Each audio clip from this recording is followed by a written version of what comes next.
welcome everybody to the September 11th council meeting for the city of Courtenay. We'd like to respectfully acknowledge that the land on which we're gathering today is on the unceded territory of the Comox First Nation, the traditional keepers of this land. And just to reiterate, last week I did release a statement that we stand with the Comox First Nation against a group that profits from jokes about the mass murder of Indigenous women, and we continue that. I would also like to just briefly mention, we did a proclamation for FASD, the fetal alcohol syndrome disorder month, and just to know our day, September 9th, and it's to raise awareness and improve FASD diagnosis and support for individuals suffering from it. With that, there's no introduction of late items, and we'll move into adopting our regular council meetings from August 28th. All right, it's been moved and seconded. Are there any errors or omissions? Seeing none, that is accepted unanimously, and we'll move into bylaws. And just as a courtesy to the public today, we are going to modify our agenda to consider the adoption of zoning amendment bylaw 925 Braidwood Road, and we're going to move that to the beginning of the meeting so it's not at the end. So with that being said, I'll pass it over to staff. Mr. Garvin. Thank you. Through the mayor to council. A very important bylaw in front of us for consideration of adoption. Ms. Marianne Wade is going to give a short overview of this report for consideration, and we have the proponents here as well as the development agents.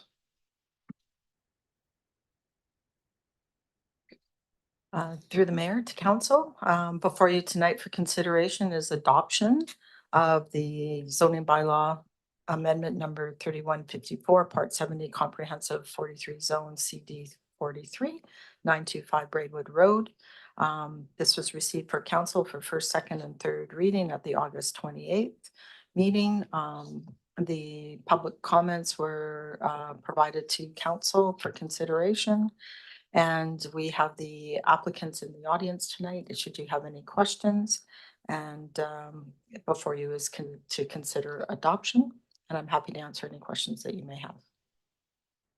Thank you very much. I appreciate that. And looking to council if there's any comments or questions. And Councilor Moore. Great, thank you, Mayor. Yeah, we had a pretty fulsome discussion last time around. I think it was around 3 hours, or I don't know how long it was, but I feel like we tried to overturn every rock and ask any question that had been brought forward to us, and did receive responses for, I think, most of the questions and concerns that had been brought forward. I guess my main question is, I know this is a different, this particular development definitely has some has had more attention than others. And I guess I'm wondering if, I know it's unusual, but will we be getting any kinds of updates from BC Housing around progress that's being made in terms of their engagement with the community, just to kind of keep an eye on some of the concerns that were brought forward and some of the responses and how those are being dealt with going forward?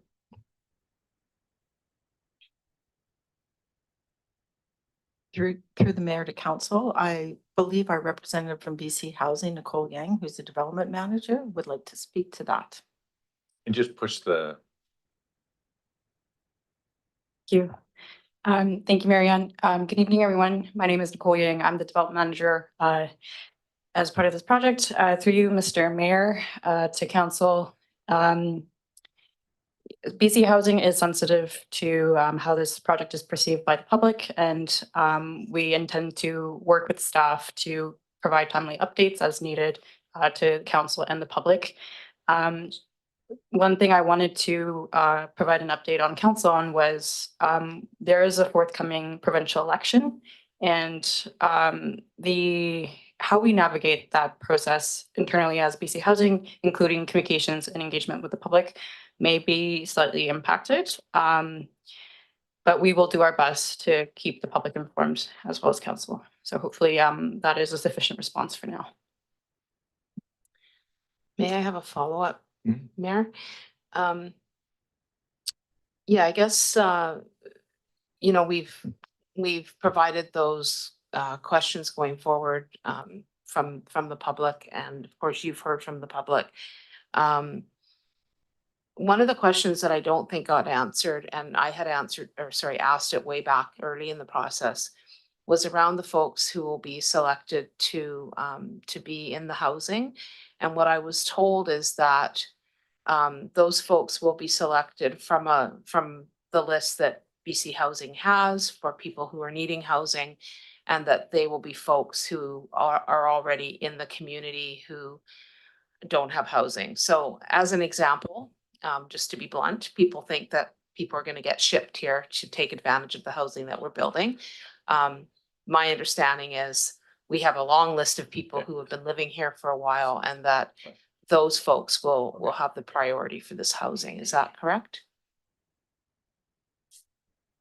Through you, Mr. Mayor, my understanding is BC Housing would work with the operator to flesh out that process. Certainly, one of the considerations that we can prioritize is having locals, longstanding residents of this community considered prioritized over people who may be not from this community. Great, thank you. Just wanted to note I did attend the one of the meetings of the folks who that's held locally every Friday with people who are unhoused or have been previously unhoused.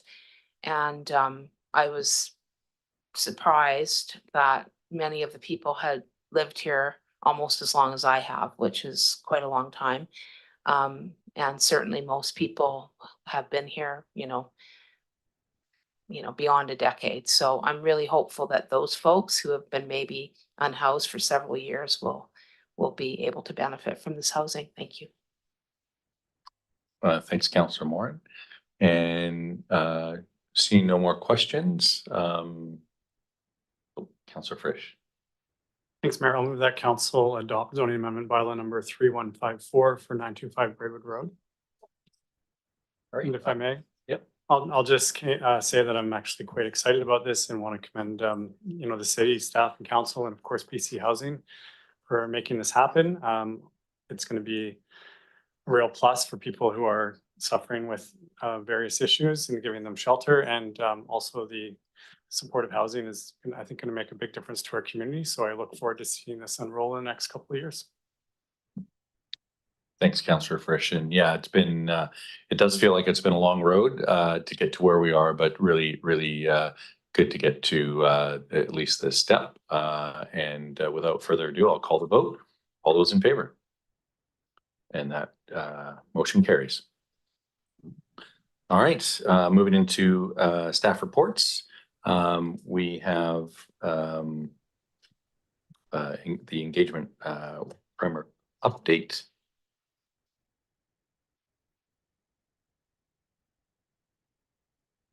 Oh, Mr. Garvin. Thank you, through the mayor. And Gio, on behalf of the communications department, is going to do a short introduction, and then our consultants from Spur Communication are going to go through the framework update. Oh, hang on one second. Oh, there we go. They're all on now. Thank you, through the city manager, to mayor and council. I'm happy to be here today to introduce Hillary Farson from Spur Communication. Spur has been supporting the city with our communication strategy, and which was adopted in January, and now they are supporting our engagement framework, which is another one of council's strategic priorities. So I'll pass it over to Hillary to let council know how that process is going. Thank you. Thank you, Anne. Hi again, folks. I've had the chance to chat with you before, and I want to start here with just a general grounding in kind of where we are at in our engagement process so far. As you know, the purpose of the project is to really enhance and streamline your communication and engagement processes with your residents. Can we make it easier for folks to participate with you and for you to garner feedback from them consistently? Hearing from you, we know that building that trust and that transparency is a big priority for the city, so we have embedded that into our process. In terms of the background to this project, we're thinking here about Courtney's rapid growth. You're experiencing more people coming into the city. What are they going to be needing? What are they going to be expecting from their engagement processes? We also know that you have diverse needs in your residents. So we're thinking through in this strategy, how can we create both streamlined processes for engagement, but also those that meet unique needs that might not be the same across all categories. And again, what does that mean to be inclusive in your engagement processes? And can we think strategically about what it really means to invite people in meaningfully? I also just want to ground us before I continue in what are the other relevant projects that impact this project. Of course, you know that we helped the city with the communication strategy last year. That was all about how can we send information out in a way that reaches people. This is, of course, that engagement strategy. How do we bring the feedback back in and what do we do with it? But I also want to mention that this project is running in tandem with your reconciliation framework. So there has to be some overlap here. They can't be happening independently, but it does not replace your reconciliation framework. And where you'll see that kind of overlap happen is, of course, you need your government to government engagement processes with Comox First Nations, but we also need to consider what are the needs of your urban Indigenous populations and how can we make these spaces inviting for more diverse Indigenous groups as well. So these projects are happening in parallel, both of which are, we're getting to work with Ginger Gosnell-Myers, and she's very much informing the processes that we're using for this project so that they are respectful, inclusive, and safe to the greatest extent that they can be. The scope of this project, of course, how can we gather diverse community perspectives to inform the development of a cohesive engagement strategy? In order to do so, not only do you need to hear from your interest holders, but you need to make sure that you hear from your staff. These processes need to work internally as well as externally. There are, of course, some limitations to this project. We'd always love these projects to go on forever, but we have to make sure that they happen on time so that you can implement this or begin implementing this project next year. And then also, we have highlighted here, are there any potential gaps in the data that we have to date? So I'll speak to this in just a moment, but that for us, that has meant holding Indigenous workshops and workshops specifically with equity deserving groups, because sometimes those folks aren't always represented in big data set numbers. So we want to hear from them directly. What we want to hear from folks about, the topics of our engagement that I'm presenting on today. What are the motivations? Why do people engage? And also, why do people not engage with the city? What are their equity challenges and how can we address them? So the engagement process to date, of course, we started with preliminary research. This has meant what can we look about what other municipalities are doing? Can we borrow from them when things are going really well? What is motivating community engagement, not just in Courtney, but more broadly? What is the difference between online participation and in-person participation? Why do we need to use both? And is there a preference for one over the other? And of course, can we work with the city of Courtney to make sure that we're very clear on what the goals and the objectives are of this project? Let's not just go on a tangent. Let's be specific about what we're looking for. And of course, as you well know, we started with council interviews. We wanted to identify what you believe some of the challenges are internally with your engagement processes, and also what you are hearing as councillors as being challenges that are felt by your community. And we wanted also to hear and understand from you specifically, what type of information do you want to hear from the public in order to make informed decisions? So that was the first piece of research that we did here. We then did some staff engagement in June, which was a lot of fun as well. So again, what are the department specific requirements for engagement? What are you often asking of your community? How are you getting that feedback back? How does that feel? Where is that sticky? Where is that not working for you? And the idea there is, can we create streamlined systems that make this easier for your staff that are still giving council the information that you need in order to make informed decisions? We also held in June an interest holder workshop. So this was the first of your external interest holder workshops that we did.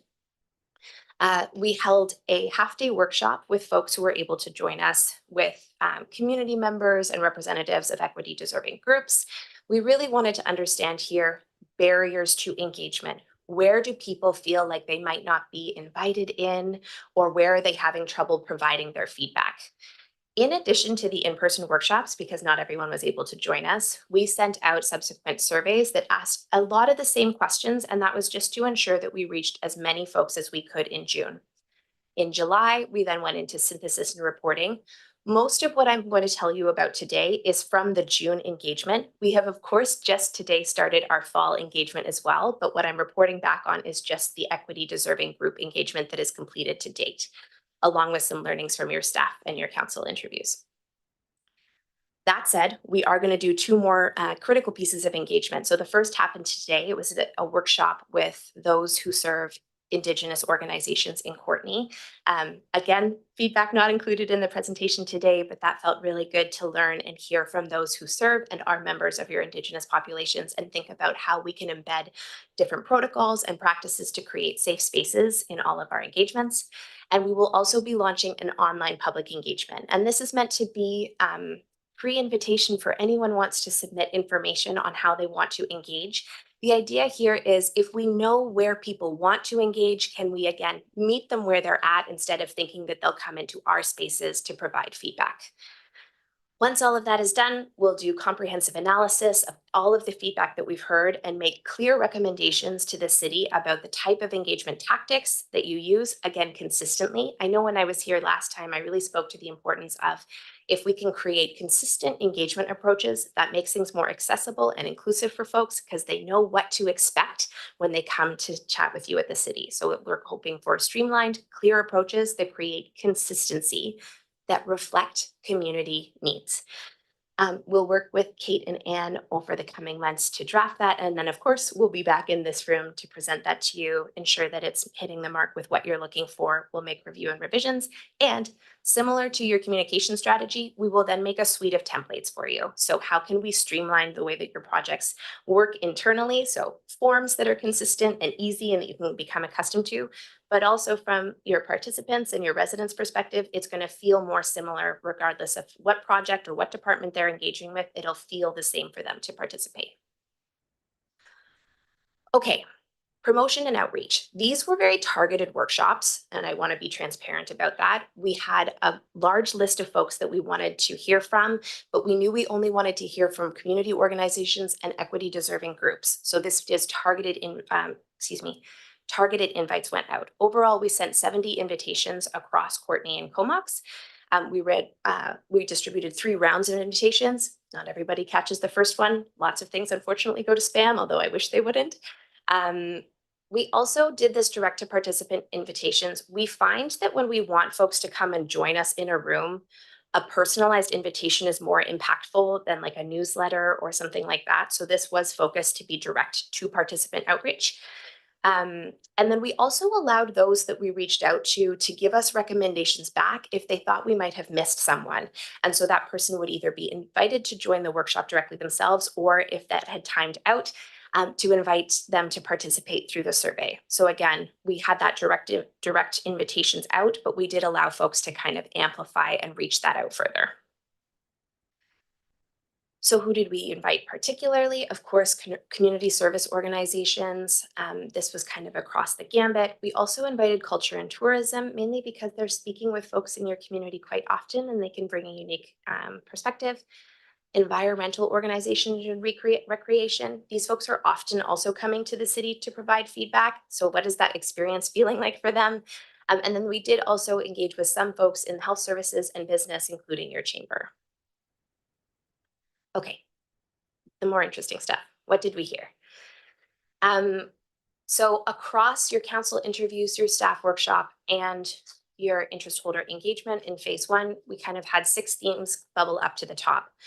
Can we engage early and often? One thing we often hear, it's not unique to Courtenay, it's kind of across organizations, it's sometimes people feel like they're being engaged at the 11th hour and they're being asked for a stamp of approval. So with organizations, there's often a greater call to be, can I be engaged earlier on in the process? What would that look like? Might feel a little different for them. Can we meet community in their spaces? So sometimes, particularly public buildings are intimidating to come to. Can we instead host workshops in spaces that feel safe for people directly? Can we create a more consistent approach? If it feels intimidating to come into these spaces, at least it's not learning new procedures every time you come in the door. Can there be more consistency in what that feels like for folks? Can we create safe and accessible spaces? Can we leverage existing relationships in communities where there is trust already, when there's comfort with that organization, obviously having us come in? Are there trained professionals that can join the session to help foster safe space? Can we remove cultural barriers? Can we think about what those might be? Can we think proactively about how we might need to deconstruct them? And lastly, can we build trust through transparency? Can we be open and forthcoming with where we are in the process? Can we be clear about what we're asking? And can we make sure people understand how their feedback was used and where it went in the process? So in terms of just some more quantitative data, these are the survey results. One of the questions that we asked is, what might make it harder for you to provide feedback on city projects? Here, the largest things we heard were about transportation, timing, and trust. So we heard quite a bit about whether or not folks felt like they could actually get somewhere on time and in the time that it is. So what we know is that we need to create engagement opportunities that are closer to either public transportation options or where people might be. Timing, can we create flexible options for when people come to engage? And again, that trust, how can we build long-term relationships with folks over time? How often do cultural or language differences impact your participation? Interesting information here is that language and cultural barriers weren't the largest felt barriers in Courtney. So the recommendations that we're making out of that are, it's not that language or interpretation services won't be important as engagement moves forward in Courtney, but that you might be able to tackle those in later years, and they might not be the thing that you're looking at to address in year one. How much do trust and historical experiences affect your willingness to engage? I'm just going to highlight the answer here is high. Folks are feeling like trust and previous experiences are impacting whether or not they'd like to engage with the city moving forward. The only thing I want to say is I've kind of got two follow-up points. One, unfortunately, this is not unusual with government politics right now. We do quite a bit of engagement framework design across different municipalities. I think no one's probably surprised to hear that trust is not at an all-time high. And that doesn't mean that there's nothing to do about it.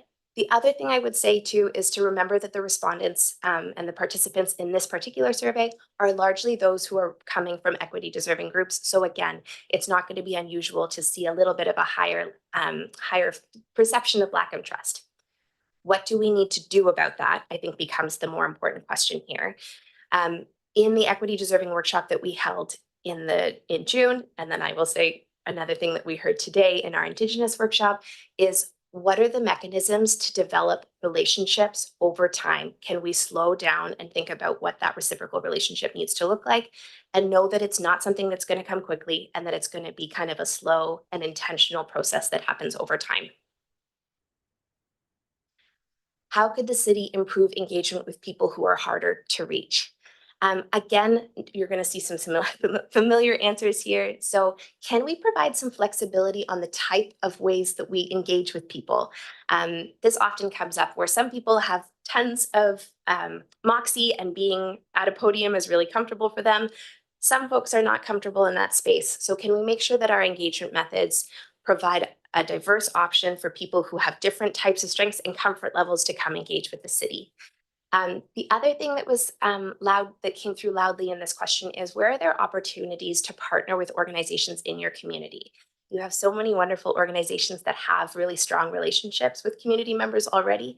Can you work with them to host spaces? Can you co-create agendas? Can you co-create engagement processes with them that allow you, again, to develop those relationships slowly over time? What type of engagement activities would you like to participate in? This graph is horrible, pardon me, but I'll give you what I think is interesting from this. The mechanisms that are showing up as those that are likely to be the most popular are those that are a little bit more traditional. People are open to a workshop, they're open to online engagement. And so when I think about what that probably means, folks are in Courtney are most eager to participate in the types of engagement that they might have experienced before. And I actually think that's a good sign. So there's a comfort level, they're willing to build on that a little bit. But it also means that you can probably streamline the types of engagement activities that get put into your framework so that you have, instead of having 15 types of tactics that we do consistently, we have 4 or 5 tactics that we do consistently, and we know when and how to use them. Lastly, I'll just do a couple high-end actionable insights, which are basically just things that we are considering as we will continue to work with the city over the coming months. What are we hearing and what might that mean in the framework that's to come? Where are there opportunities for cross-departmental collaboration to clarify objectives early? This was something that really came from your staff, where can we work together often through templates that make that easy, through consistent approaches that we know and that feel familiar? There's kind of an eagerness from staff to do that, which is great. How can we have strategic outreach and use consistent communication channels? This is where your communication strategy will really marry right in. We have no interest in designing an engagement framework for the city that doesn't dovetail into your communication strategy. That would be particularly unhelpful. So we will have to consider where the different channels that have been recommended in your communication strategy should be leveraged and how in your engagement framework. They have to work together. Otherwise, this is going to be really challenging for your teams. Can we center inclusivity? Again, can we be proactive and think through what might that mean? So some of the really great feedback that we got today was about, can there be a consistent approach to territorial acknowledges that not only brings in the land of the unceded territories of the Comox people, but also thinks about what the experience would be like for your urban Indigenous folks. So what are the questions that we have to think through that give you a framework that it sets you up for inclusivity in a way that comes easily? Where's there innovation and engagement? Can we use some AI tools? What would that look like? What do we need to think about if we're going to do that? I don't have an answer for what that is, but your staff have brought that up as a question about, is there room here to play with that and what might that look like? And where are there opportunities finally for continuous improvement and feedback? So what we're hearing is we're going to develop an engagement framework for you. There will be a phased approach to implementation over the next few years, but that there also has to be a feedback mechanism for both participants and also for your staff to say, this is working, but maybe this part isn't. So the idea is not, here's your one and done framework and it will work forever, but here's an approach that we're going to test and try out and implement. And there's going to be continuous opportunities for improvement moving forward. Thank you so much, folks. Yeah, that is just the update on your engagement framework. Excellent. Thank you very much for that. And are there any comments or questions? Councillor McCollum. Yeah, thanks, Mayor, and thanks so much for the presentation and the update. I think this is progressing in a way that's going to be really useful for us, both as a council and an organization. Yeah, just something I wanted to maybe, it's not really a question so much as a comment, but yeah, just picking up on the feedback of engagement where there's not good trust or transparency. It really impacts people's desire to continue to engage. And for me, it also really highlights the point that good engagement is really a two-way process. You're not just asking for feedback, you're also providing information, and with that you can develop that transparency and better trust when you use those opportunities, when people are willing to come and engage, whether it's in person or online, but spend some of their valuable time in providing their thoughts and opinions on a topic, is that we also are as open and transparent in that process as possible at whatever point that we're in that process. So I just liked seeing that highlighted, and I think it did come through in the update, but just kind of wanted to underline that because that resonates for me. Thanks. Thank you. Thanks, Councillor McCollum. And Councillor Moore. Great, thank you, Mayor. I've got 2 questions, so I'll just ask one to start. I know that the focus with the public groups was on the equity serving groups, and we all supported that, felt that that was a priority. And we know that within those groups, we do have some advocacy in terms of if we have an engagement opportunity, often someone who's part of a social service agency will gather people together, and that kind of addresses that trust issue, comfort, accessibility. Those can all help in that process. But not everybody has that conduit. So I guess I'm wondering whether this strategy is going to look at other ways if there's a group or a neighborhood or that doesn't have advocacy. I mean, we do see lots of engagement from people who, you know, have lots of time, or they have they already have a really tight knit neighborhood, or there's, you know, there's lots of privilege that's connected to opportunities for engagement. So I guess I'm wondering about how we address where we have people that just don't have that conduit. You I think get my that's a drift. great question. Thank you so much, Counselor. There's a couple things. So one of the big questions, kind of blocks of time that we spent in June was not just, you know, how can we better foster collaboration with an organization that might represent or might open a door for us, but what are some of the biggest impediments to people being able to enter the door, and or what do we need to do if they have come in the door? So some big themes that came up along with transportation, which of course I highlighted in timing, are there opportunities to provide childcare for those who wish to come, but there's not an option for someone to care for their kid while they're at home? The importance of bringing food has also really come up time and time again. If someone's going to come and they're coming at 5 o'clock, there should be food for them waiting. Another thing that we'll have to consider as this moves forward is, what are the policies for stipends going to be? When do we compensate people for their time? When is that an opportunity? And would that be on certain types of projects, or would that be certain people that we invite in the door? These are questions that, however unsatisfying, I don't have an answer to, but I have what we have flagged in the feedback so far as just knowing that we have to come back to them to answer some of them. So I kind of we're trying to get that sense of what are the barriers, but I don't have all of the answers to how do we amend those barriers for people.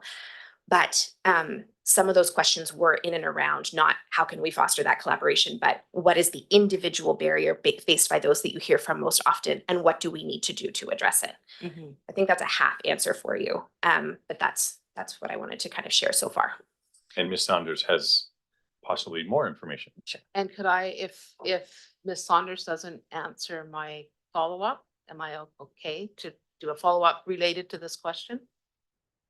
We'll say yes. Okay. Thank you, through the mayor to Councillor Moran. So I know Hillary covered sort of the barriers piece, and on an individual level, I think the other piece I'd add is, as we engage in the neighborhood network strategy, that there's an opportunity there, not just through the development of neighborhood networks as maybe engagement, sort of sources of engagement, but that we know from the research that as people are connected with their neighborhood, the information sharing that happens there about what's happening in the city and what have you heard and oh, I saw this, like that increases exponentially. And so I think there is an opportunity through that neighborhood network strategy that we'll be able to reach more people in general, even if they're not facing particular barriers to participation, just maybe the access to the information about what's happening so that they can choose to participate at that time. Thank you. My telepathy was working perfectly, because that's exactly the question I was going to follow up with. Thank you. So we're good. Awesome. So that was it? Well, I do have another question if there's no other Oh, lines.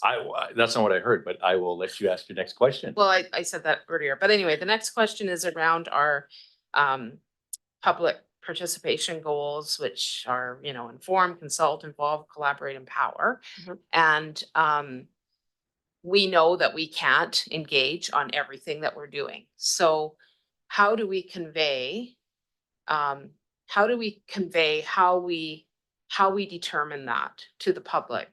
Because yeah, there's just not every decision or every project or whatever that we can go to that level. So how do we communicate that out? And maybe this is also for staff, how we already identify. I mean, we already have a mechanism for how we identify what stage what we're going to do, but I don't think we've ever really communicated that to the public. So We may also, oh, I'm so sorry. We also may play around, and Anne and I have chatted about this briefly, with actually having your spectrum of engagement put in inform across the bottom. So every project that you do has to inform. You're only doing an engagement project if you are seeking information that will be brought into decision-making processes. So I think there's actually probably communication and education that needs to happen around when are we doing a project and here's what we're doing. And when do we need feedback from the project in order to inform what we're doing? So I think there's probably a critical education piece that will need to be part of the implementation of this strategy so that we can start building that awareness. I think it's also okay not to engage when you know that you're not asking anything of the public. I have seen some organizations in the past conduct an engagement project when there isn't information that is directly needed. And I think as part of the framework, we'll be very clear that that is contributing to an erosion of trust. So engage when you need information, and when you don't, how can you be really effective with your communication strategy and not your engagement framework? Right, thank you, great answer. Thank you so much, Councillor Moran, for the questions. Mr. Garvin. Thank you through the mayor to council. There was a decision to embrace the IP2 spectrum of participation. And if people are familiar with that, and our consultant has sort of explained how that works, there may be a disconnect in the history of adopting that because a lot of the concerns that the public has are out, they in the application of that spectrum is there. We also acknowledge at a staff level that with the introduction, adoption, and requirements under the new provincial legislation, a number of, let's say, like core things across the province related to input have fundamentally changed. And so we anticipate having to explain that, what I'm going to assume repeatedly, because we will be entering into controversial areas that implement our OCP, which is generally in alignment with the provincial work. And so I'm glad that we have engaged some professionals on the engagement side to do that. And then we will have to explain to the public the limits, but also really why and when and how that will be utilized. So I really appreciate that question. And other jurisdictions in British Columbia are all talking about this as well. And no doubt you'll hear about this at UBCM next week, I'm imagining, as things are rolling out across the province. So we've got lots of work to do because there's a big culture shift. Thanks very much for that. And I think, one of the things I'd like to commend our council on as well is that, many of our councillors have appointments to various organizations across the spectrum, and that helps get that message across. But there may be ways for us to do a better job even there. And Councillor Moran spoke about the Friday meetings.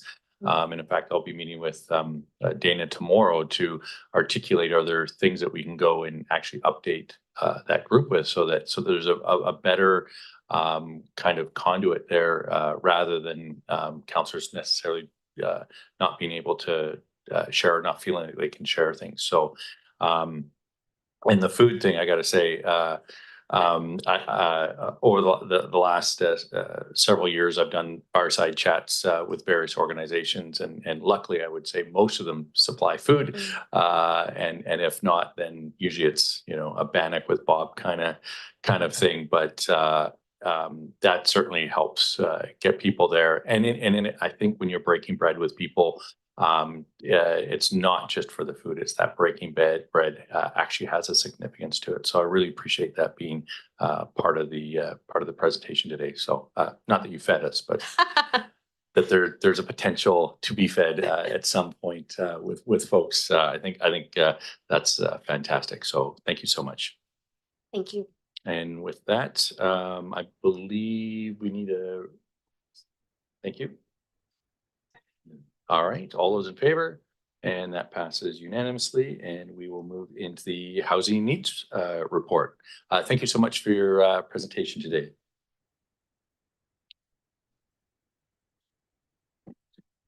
And I'll pass it over to Ms. Wade. Through the mayor to council, before you tonight, we're asking council to receive the August 2024 housing needs report, which is prepared by Turner, Drake and Partners Limited. which will help us to inform our OCP updates and move us forward with a lot of our housing actions that we have outlined in the OCP. I wanted to just outline that this is an initiative that has been funded through the CVRD Regional Growth Strategy function and we started doing the update in 2023.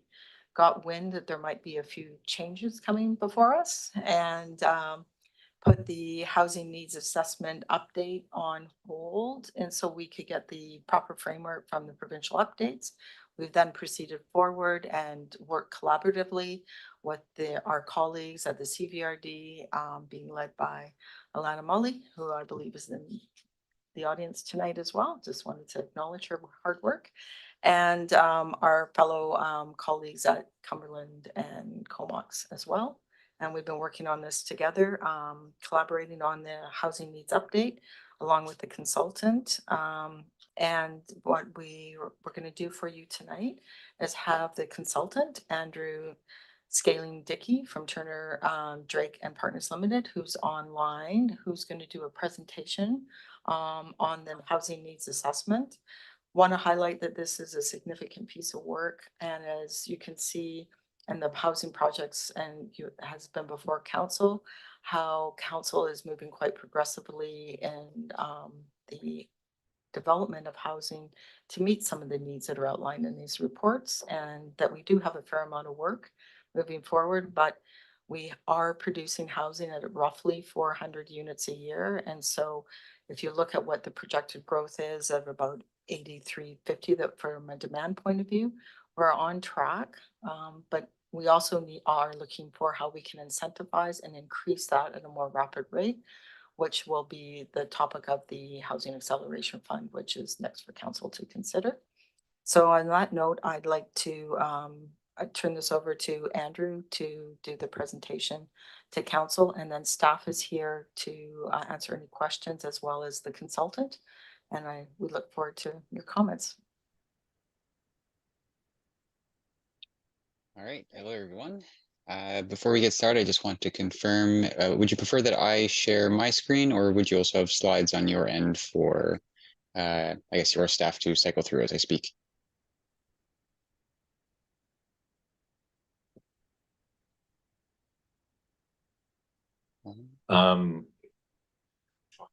We're going to try. We're going to see if we got it here. And if not, we may need you to be a co-host. Is he a co-host already? Yeah, I'm more than happy to share my screen. I have the ability right away. So if that's the easiest option. It may be easier. Yeah.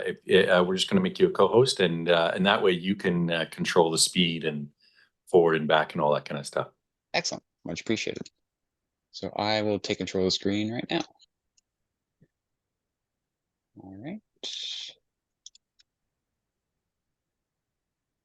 Okay, so thank you everyone for having me here this afternoon to speak to you about the housing needs report work that we've been working on since, I guess, mid-2023. My name is Andrew Scanlon-Dickey. I am the manager of our planning division here at Turner Drake and Partners, where we specialize more on the data side of housing needs work and housing research and many other things related to land use planning. Some of you have already heard me speak yesterday at the CVRD Board of Directors meeting. So a lot of what you'll see today or hear today is quite repetitive, actually, to what you heard. However, it is more focused on the city of Courtenay. I will say that yesterday we had a lot of great questions, and I hope to reflect some of those questions in the presentation as we move forward. So just to give a little bit of project background, in 2020, the CVRD produced housing needs reports for each of the regional district's communities, and Turner Drake actually belonged to the team that produced these reports. And so, as mentioned, Turner Drake was approached and hired to perform an update to the data work for the CVRD, which obviously includes the city of Courtenay. So the original intent was to, seeing that there's been updates to data, so 2021 census was released and the market had obviously considerably changed in light of the pandemic. So originally the intent was, okay, let's do an update because we want to know more about what's going on. However, in late 2023, as Marianne pointed out, we received amendments through Bill 44 that required us to meet a couple of elements in order to meet a deadline for January 1st, 2025 of an interim housing needs report update. Among those requirements, and the reason why we're here today and not earlier in the year, is in June 2024, there was a release of a standardized approach to identify 5 and 20-year housing demand. And so what we'll speak to you about today is the answer or the result of that standardized approach, but we'll also go into a little bit more of a nuanced discussion of how might that distribute over different unit sizes and housing forms. So the structure of today's presentation, much like yesterday's, we'll talk a little bit about the market of Courtenay over the last few years. Then we'll dive into changing demographics, specifically change in population and what's contributed to the change in population. And then from there, we will move into that discussion about anticipated demand. So when we're talking about the market, we talk about homeownership and renting mostly. And so on the homeownership side, Courtenay has historically, or at least over the last decade or so, been seeing rises in its housing prices, particularly since 2016. And so from 2016 to 2019, there was a 35% increase to the median house within the city limits. But in light of the pandemic, pandemic and the things that kind of resulted from there, like fluctuating interest rates, inflation, we saw that housing prices jumped by 61% from 2019 to 2022. So almost doubling the rate of the 3 years prior. So just to give you an idea in terms of numbers, what that means is that in 2022, the median house price was about $668,000. Which is up from $415,000 or $416,000 just 3 years prior, so in 2019. But when we talk about homeownership and the increase in prices, it's important to not only talk about it alone. While increasing prices are a pretty strong indicator of worsening affordability, it's important to understand how incomes and interest rates and just generally other mortgage inputs come into play in understanding whether that housing price is affordable or not. So the chart that you see in front of you is a comparison of affordable housing prices based off of annual median incomes for different family types versus the median home price over the last decade. So what you'll see is that in the dark blue line, that is the median home price. And what it's doing is, after 2016, starts to increase until in 2019, 2020, there is that sharp rise. But in comparison, because incomes actually haven't grown very much in the last few years, the median affordable housing price, regardless of the family type, whether it's a couple who has a dual income or even a single person, lone parent, or just roommate situations, the median affordable price has effectively stayed stagnant. And so that gap between what is affordable and what is actually needed to purchase a home, particularly for first-time home buyers, it has widened quite considerably. When we're talking about renting, so Courtenay does fall under the CMHC Rental Market Survey. So we have a fair amount of information in regards to how rents have changed over time. So between 2019 and 2023, the median rent increased by 54%, which was higher than the observed growth between 2016 and 2019. In 2023, the median rent was reported as being $1,450. For many of you watching or listening, $1,450 seems quite low. And this is a usual result of CMHC data because their sampling considers not only those prices that you see in the market, so on Kijiji or Marketplace, but also those of units that have been long occupied. So the lower rents of those long occupied units tend to bring down that median. So to help provide a little bit extra clarity as to what's happening within a community, it is important to look at vacancy rates. And so since 2013, and this is the chart below, we see that vacancy has been less than 3% across the city of Courtenay. And the industry standard for what is deemed a healthy range is 3 to 5%. And so anything below 3% is considered to be a rental deficit. Or in other words, renters within the community are competing with each other for less supply. And thus there's more opportunities for rents to increase. And so what we see as of 2023, that rate is well below 2%, close to 1%. So what we're looking for as part of this is obviously we need to build up supply to get it back to that healthy vacancy rate. So that's a little bit of an insight as to what's happened over the last few years in terms of prices. But at the same time, what's occurred is that we've had this supply that hasn't been, for the most part, and in recent years, we've seen a tremendous change in terms of completions, and we'll talk about that in a little bit. But the demography has changed. Population has increased quite noticeably and should increase quite noticeably over the next 2 decades. So I guess to give a little bit more information about that, in 2021, based off of BC estimates, or BC provided estimates, the city of Courtenay had 29,530 residents, which was up 11% from 2016, so the previous census year. BC projections suggest that this may increase to 42,415 people by 2041, which represents a 44% increase, or about 12,885 people. But where are these folks coming from? Well, growth trends are largely driven by interest from outside the Comox Valley to move to the Comox Valley, enough so to offset natural population losses. So what you see in the chart below is the change over time of different components of population change across the region. And so in the dark blue, that is the net of births and deaths. So a negative number means that there's more deaths than births in a given year, which is obviously an unfortunate, I guess, consequence of an aging population. But what you see in the green, the orange, and the red are migratory variables. So what you're looking at is folks moving in from outside of Canada, folks moving in from outside of the province, and folks just simply moving to the Comox Valley from other parts of British Columbia. And that's been a particularly strong driver of population growth across the CVRD.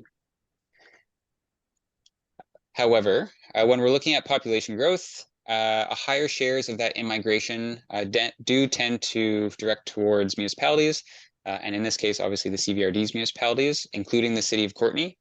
I would say in many ways, the city of Courtenay as major center and major location for amenities and services does have that additional attraction.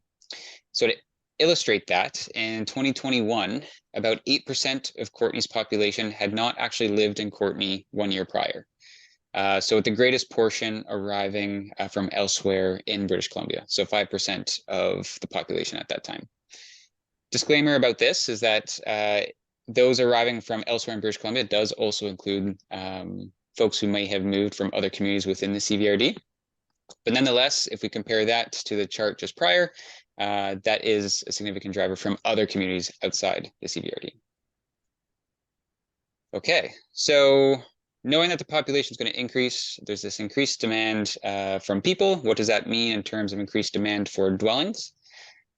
Well, as we've mentioned, we have this standardized approach from the province that was introduced in June 2024.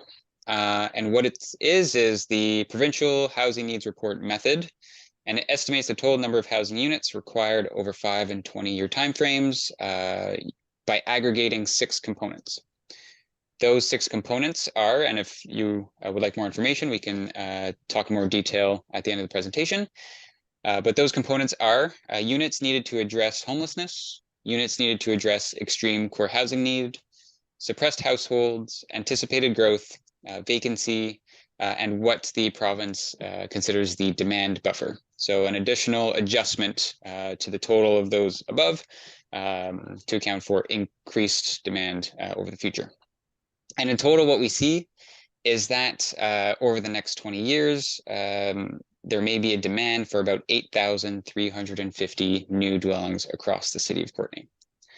So what does that mean kind of on an annual basis? And this is a question that came up yesterday. And it was already brought up by Marianne as the introduction to this presentation.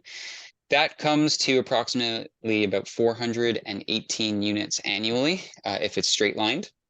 Based off the data presented in the staff report, the construction rates over the last few years have been effectively on pace for that annual change. So Courtenay is looking to be on the game or ahead of the game in terms of totals. And just to give an additional, I guess, insight, as of August 26, 2024, based off the staff report again, Courtenay had already completed about 508 units. So this year looking as a strong year for completions. However, when we're looking at the completion of units, it's also important to consider how these are being completed or what forms they're being completed in. So further analysis that we did was demonstrate how that total number might distribute across different unit sizes as well as different housing forms. And so the table that you see below gives you an idea of what total units may be needed or may be demanded through market sources, affordable or below market units, or deeply affordable units. So those, for those who are most vulnerable, who are of lower incomes. And it's seen that, yes, most of the units should come through the market, so about 6,070. However, there still remains a notable amount of units that should be more non-market centered to address particularly those at most vulnerable and those who are at greatest risk financially in terms of their shelter. So key takeaways from this. Obvious one is prices are increasing and vacancy is low. So we're seeing a high demand and historically low supply, though it seems in recent years that that is being kept up with. While the increase can be largely attributed, as I mentioned, to that supply and demand dynamic, there is a lot that is outside of the community's control. So in 2019 or 2020, no one could have anticipated a pandemic would hit and the fluctuations in the market that would result from that. However, what is largely within the control of local communities is their capacity to be flexible in the provision of several forms of housing. And so allowing for several forms of housing and making it easy to build several forms of housing. However, regardless of how much is built, there will continue to be many households that cannot afford housing, particularly private market housing. So non-market interventions are increasingly necessary to equitably house residents. And so with that, I end my presentation and I open the floor to any questions. Oh, thank you very much for that presentation again. And I did enjoy it yesterday as well. And I think you answered preemptively one of my questions with the straight line data. And like I said, I think potentially in future reports, if it does have that kind of like, rather than a straight line, but kind of what we anticipate, as it would probably grow a little bit every year, but I really do appreciate it. And I'm looking around and I have Councillor McCollum. Thanks, Mayor, and thanks again for the report. I have new questions since we went over some of this information last night. So sometimes it doesn't hurt to hear things a second time. One question I had was on one of the first slides around home ownership. You provided just kind of an overall view of how the median has increased over the last few years. And I just wanted to confirm that this includes all types of home ownership, condos, townhouses, and single family. Yes, so it does include all of that information. The data comes from BC Assessment. So it would be, so there's townhomes, so row houses, duplexes, apartments, condos, single detached homes, kind of like the whole suite of effectively what would be within the city of Courtenay's market. Okay, great. That was my assumption, but I didn't want to jump on that, but that seems about accurate just based on the values of the slide. One thing I'm wondering is there data that came out through this process that gives an indication just in terms of type of ownership? Because obviously, the cost of buying a condo is less than a single family home, and like, how does that relate to what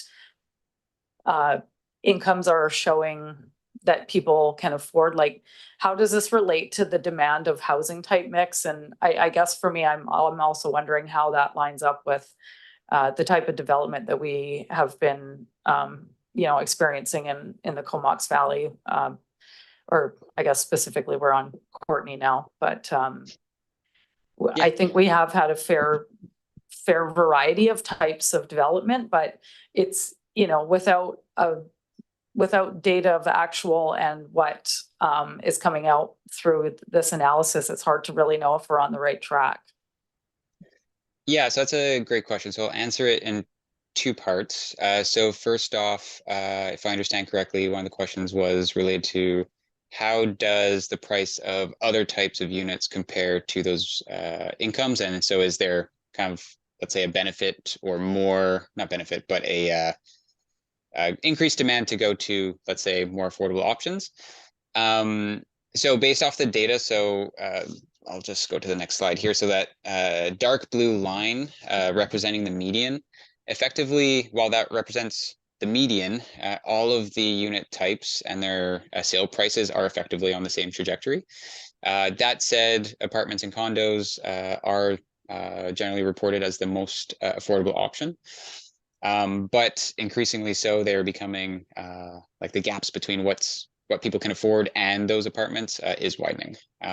So just to kind of illustrate that relationship, I would say it is difficult to track if you are on track in terms of what housing typologies. So let me rephrase.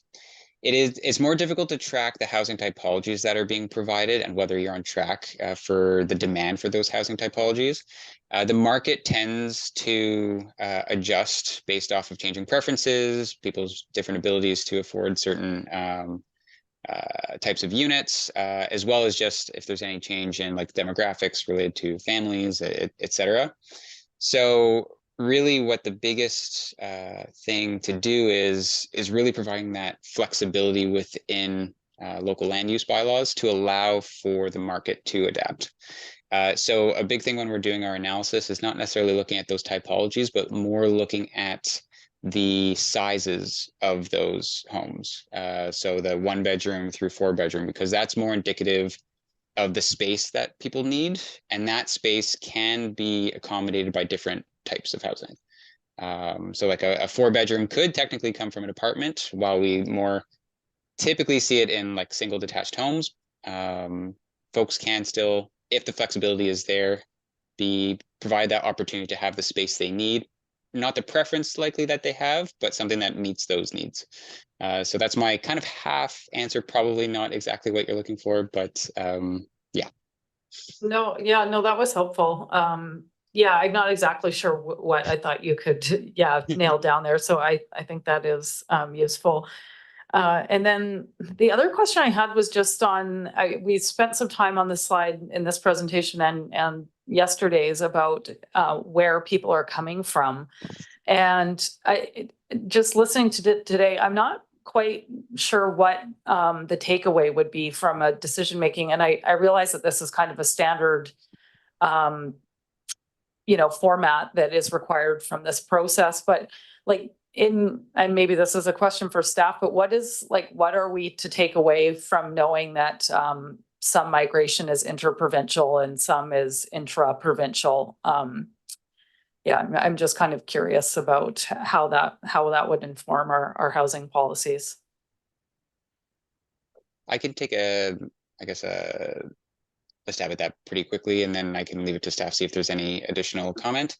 I think the important aspect of this slide is just to see the magnitude of change that's coming from other communities, and just to give an idea as to why we've seen the historical increases in how or why we might anticipate it to increase by such large margins over the future. But what's also important from a slide like this is that these trends do come and go. So if you look at the 2002 to 2012, there was less of that in-migration trend. So it's important to understand that we need to be prepared for effectively all scenarios, and being prepared for that scenario where there's more people coming in prepares you better, I would say, and allowing for more of those uses. Another thing that is important, and I would say it's more so towards the numbers of international migration. And while I can't answer exactly like where folks are coming from as part of this, or the cultural needs that they would have, but there is, based off of that, newcomers, a new place to live. They may have different needs, they may have different wants. They might be looking for different types of, or their community within your community. So acknowledging that, yes, a lot of the sources of the city of Courtenay in terms of migration or the CVRD is coming from elsewhere in Canada. There should be also efforts to just be welcoming to other folks from around the world. Which I'm not saying you're not by any means, but it's just like to illustrate like several sources of that migration. Yeah, thanks for that. And that was how I interpreted it. Thanks. Thank you, Councillor McCollum and Ms. Wade. Thank you through your worship to council. I just wanted to pick up on Council McCollum, one of the questions about sort of the housing types. Some of the projects that we see before us are rapidly changing to studio and one bedrooms, and that's a change that we have seen since the housing needs was done for the OCP. So that's been picked up in a lot of this data. So we're seeing that shift on those needs. The other thing is in regards to understanding the needs of the in-migration population. We don't have that level of data right now, but staff is looking at some other data sources, and we'll be talking with Andrew and others to sort of sort out how do we become a little more detailed on understanding what is that demand, so that of the type of housing, so we can plan appropriately moving forward, because we also have the needs that we need to do to update for December 2025 as to how we're going to deal with our land and our zoning to accommodate the housing needs assessment. So there's quite a bit of work to sort of look at that in a little more detail over the next year to bring that into play as well. Okay. Thanks for that clarification. And Councillor Frisch. Yeah, thanks, Mayor. As everyone's probably aware, municipalities have some influence over whether the housing that's built is meant for ownership or rental. And over the past decade, I know we've really been pushing for more rentals. But I wonder if your data speaks at all to what people are looking for. Are more people looking to rent? Are more people looking to own? Or is that just a factor of what's possible for the average person? Yeah, it's a great question. And so part of the slide, so I wasn't inundating you with like this massive table and chart, we do go into in the report more of a conversation of tenure. So that's split between ownership and renting. And so based off of that, and what we do is look at kind of past trends and how those trends relate to different age groups of the population. What's the future age groups going to be? And so how do those historical trends translate to that future? And what we see is, particularly in the city of Courtenay, and we actually see it in many other communities. It's not only a Courtenay specific trend, is that the push for more rentals is definitely a thing. Those rentals, I would say as well, are a great means of providing more affordable units potentially. So serving those who are, I guess, those below market, more affordable options. So in the report, there's a little bit more laid out about how those housing forms may distribute across tenures as well. And so are you suggesting the data shows that there's going to be in the long term an increase in the need for rentals versus ownership, or is the increase for both housing tenure types? So I would say there's an increase based off the data for both tenure types. That said, because we are looking backwards to project forwards, obviously there's going to be kind of a margin of error there. Part of that, and as you mentioned, through your own local land use bylaws, you're able to permit a wide form of housing. But over time, as the market changes, there may be a shift more towards ownership, more towards rental properties, and that in itself will be a response to the market based off of those conditions. Thanks very much. Thanks, Councillor Fish. And Ms. Wade? Through the mayor to Councillor Fish too, I just wanted to add that part of this information will be used to help us to inform the inclusionary zoning that has now been brought through the regulation. So we will be able to look at that from a land use perspective as well. How do we set percentages when we look at rezonings, and what does that look like from a 10-year and price point? Thanks, Ms. Wade. And Councillor Moore? Great, thanks, Mayor. In looking at the then and now section where we had the 2020 report and the projected growth in all the different categories, it is noted that COVID really skewed those, because I'm seeing quite a discrepancy between what the projected was and the reality. As an example, the population projected was a growth of 7%, but the actual was 11%. There's quite a few other categories that are off. So now that COVID is kind of behind us, do we anticipate that those projections will be a bit more accurate in future? Because I think those projections are obviously hugely important to what we, the direction that we take. Thanks. Yeah, that's a great question. And I think, like these reports, housing needs reports are meant more so to be kind of an iterative process. So yes, this is required for you for the January 1st, 2025 deadline. However, then you'll have to reproduce one in 2028. So what's important is just to keep tabs of how those projections are changing. For instance, over the course of this project of 2 years, I think they changed 3 times from the province. So the latest one being from June 2024, just prior to the release of the H&R method. So with that, a lot of the work that we do, or what we recommend, is using these documents as kind of, you see them as the headlights on a car. They can give you a little bit of the path forward, but they can't necessarily tell you what's around the corner. So doing those iterative steps and course correcting as you make those kind of iterations, that's the important bit. And so that's why as planners, we're constantly looking at our policies and constantly looking at bylaws to make sure that we are course correcting. Hey, Paula. Thanks, Mayor. I guess my other question, which many of us bring up, is how we communicate this out to the public. Because I think not everybody's, perusing these reports and looking at all the detail, and there's some really important information here.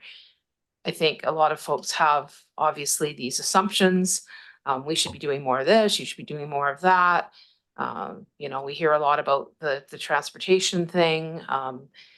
We don't need all this active transportation, but clearly the trend is that we do, and that fewer people, younger people, the younger demographic, actually, we've talked about how many are don't even have cars and don't have even any desire to have cars. So those trends going forward, how are we going to communicate some of those things out? And so that the public has a greater understanding of that. And I mean, maybe that's more of a staff question, but thanks. Ms. Wade? Through the mayor to council and Councilor Morin, I just wanted to say, yes, part of this process is to post it to the website, and also we will look at some specific messaging, and I'll work with communications on that, so that we can get that information out. Thanks, Councillor Morin. I think the two things Councillor Morin talking about how we communicate this out, and Councillor McCollum had reminded me one of the things that I recall from the last housing assessment that was done.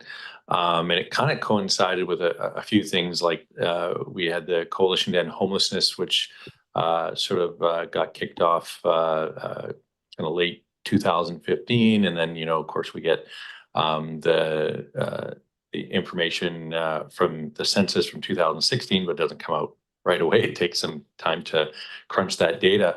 But one of the bits of information that I found really useful is, and it alludes to it here, where it talks about like that 8% of kind of people who are new to the city of Courtenay, and this was more indicative of the valley, I think, at the time. But it had sort of that 5-year.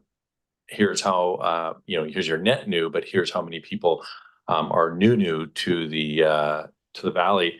And where I found that really useful is, especially when giving presentations and doing fireside chats out in the community. And if somebody were to say, and unfortunately, you have people who might conflate some things, and one of the things is around homelessness. And where I found it really useful is I could, and I do it to this day, especially if that question comes up, is asking people how many people have lived here their whole life, how many people have lived here for over 10 years or over 5 years, et cetera. And the numbers that I get wherever I tend to be speaking tended to be pretty close to what was in that housing assessment. And so it's again, it's a bit of a nugget of information. I don't know if that's not possible or if that's a harder thing to parse out now. So that nugget of information, I wouldn't say it's harder to parse out. So that is part of the census. Part of this process in comparison to last was to do a little bit more of a slimmed down version. The last report was definitely, in the way I would refer to it, a little bit of a behemoth, because we were at the start of the legislative process of 2019, and we weren't exactly sure what the province's expectations were. And so when we started this in 2023, anticipating it would be a shorter process, the idea was to provide a little bit shorter document. But that data does exist. The data that we refer to for those newcomers of the last year is data that's specifically provided by the BC government as a custom data set purchased from Statistics Canada. So we referred mostly to those as effectively because a lot of the, not literature, but the material posted by the province was more so directed towards those data sets. But there is some information, some more, I wouldn't say extremely detailed information, but more information that you can find through the traditional census, as well as some other data tables. So if there's any interest in some additional data, I'm more than happy to speak with Marianne and folks there and circulate that to them, just for kind of information's sake as well. Yeah, no, I appreciate that. And I mean, for me, it's just, I like data to begin with, but to make sure that the information I'm sharing out, because right now, up until today, it was great because it was, it was the latest data that we had, but now we have new data. And so making sure that that the things that I'm saying is pretty as accurate as possible, I guess. Thanks so much for that. And I can follow up with staff if need be. So I appreciate that. Councillor Frisch. Yeah, thanks, Mayor. I'd like to move receipt and move that we direct staff to publish this info to our website. All right, it's been moved and seconded. And are there any further questions or comments? Seeing none, all those in favor? And motion carries. And thank you very much, Andrew. And we'll let you go. All right, thank you. Have a great evening, everyone. All right, and next we've got the Canada Mortgage and Housing Corporation Housing Accelerator Fund Round 2 application. And so, Ms. Wade. Through the mayor to council, happy to be before you to seek council's endorsement for us to submit an application to the Housing Accelerator Fund Round 2. That's administered by Canada Mortgage and Housing Corp. The deadline for this is September 13th, 2024. Staff has been working with the consultant Urban Systems, who helped us with our previous application, and has been meeting with CMHC staff as well as the consultants to help realign our application. The framework is the same. One of the items that they said is to make sure we consider what other municipalities of our similar size received that were successful in it, and what was that funding range, to make sure that we appropriately positioned our applications. They did inform us that we did have a very strong application, but given the amount of ask and not a lot of money, we weren't successful. But moving forward, what staff has worked through, as they had 10 initiatives. Unfortunately, one of the initiatives we had before was the as of right housing, but because of Bill 44 and our requirements, we have to remove that as one of the initiatives, but we can look at how we can streamline the process of administration and other things around it. We've listed the 7 initiatives in the report, and we would be looking for council to endorse this. We're probably looking for 10 to 14 million as over a 3-year period. We're also seeking a resolution from council to direct the city manager to enter into any service agreement should we be fortunate to get the funding. And I can answer any questions that you may have. So thanks very much. And maybe I'll just ask a quick question. So, I mean, in terms of grants, I mean, we've done a lot of work, we've done a lot of legwork. Would there be an expectation that there may be more financial contribution from the city if we're successful, or would it just be we've got all our ducks in a row and we're just waiting for the check? Yeah, the key of this one is that we produce building permits and we get money, and then there's bonuses for certain types of housing. That's it. So basically, it's just submitting the application and moving forward and waiting to hear hopefully by the end of the year. Excellent. Thanks very much. I don't see any questions or comments at this point. Councillor Frisch. I was just going to move the recommendation.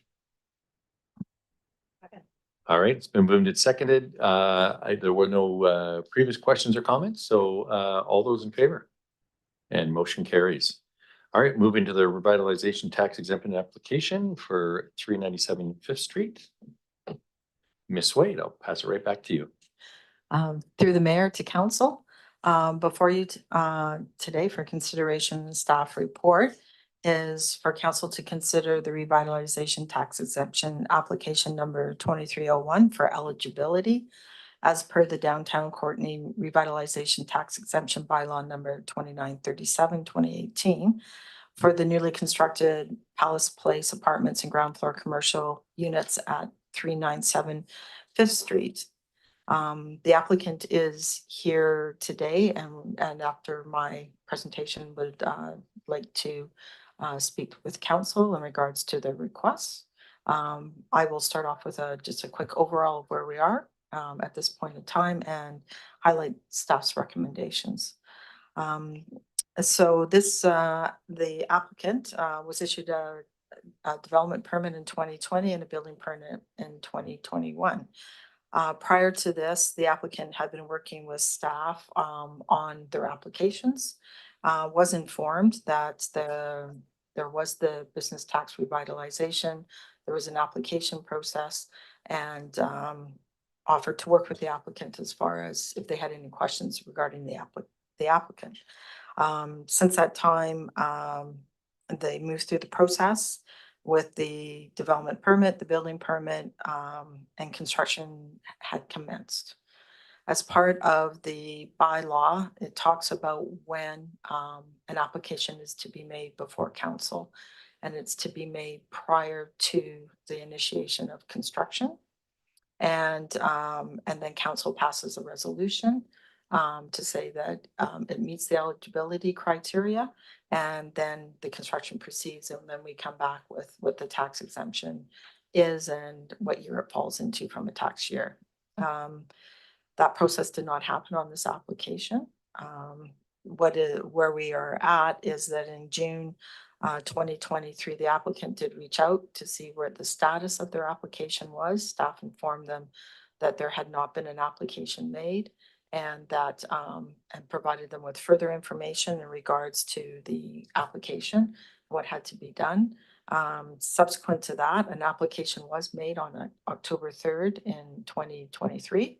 Staff did review that application and wrote a letter back to the applicant stating that it did not meet the eligibility criteria because construction had been well proceeded at that point, and that according to the definition of project and eligibility criteria within the bylaw, staff felt that it did not meet the eligibility criteria.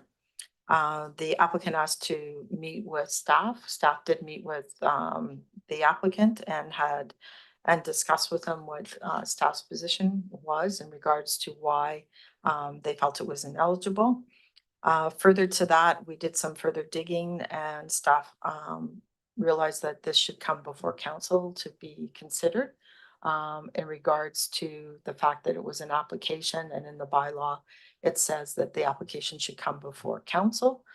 It wasn't quite clear about if it's ineligible or not, so unfortunately, staff proceeded with a letter instead of bringing it to council. So today's purpose is for that process to happen with council, and staff has outlined why they're recommending that it's ineligible and is seeking for interpretation from council. We have outlined various options. The first option in your report is that that it is not considered to be eligible. It gives a direction why. And it also seeks that that we look at consideration of this bylaw as part of the review of the downtown local area planning process.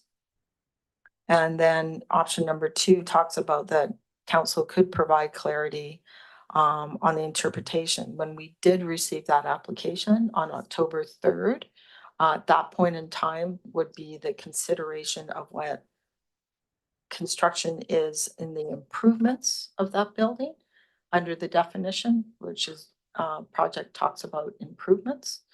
And so what staff did ask is for the applicant to provide through a quantity surveyor the cost estimate for the construction completed to October 3rd, which was 79% of the project was completed.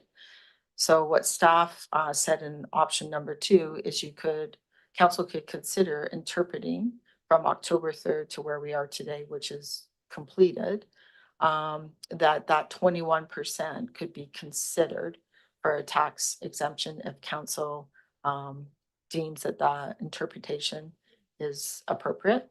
And we've laid that out for council to consider. Staff recommends, based on the bylaw, that it's very clear that the application prior to construction should be submitted and come to council for council to consider it prior to proceeding to construction. Where staff is happy to answer any questions that council may have. And I know the applicant, Guy Champagne, is here and would like to speak to council in regards to the request. And we're happy to answer any questions. Excellent. And should we ask questions first, then have the applicant up to the podium, or let him go to the podium first? I would let the applicant go to the podium first, and then we can talk. Okay, fantastic. If you'd like to approach podium, Adam, do you want to just push the mic button for him, and then please and thank you.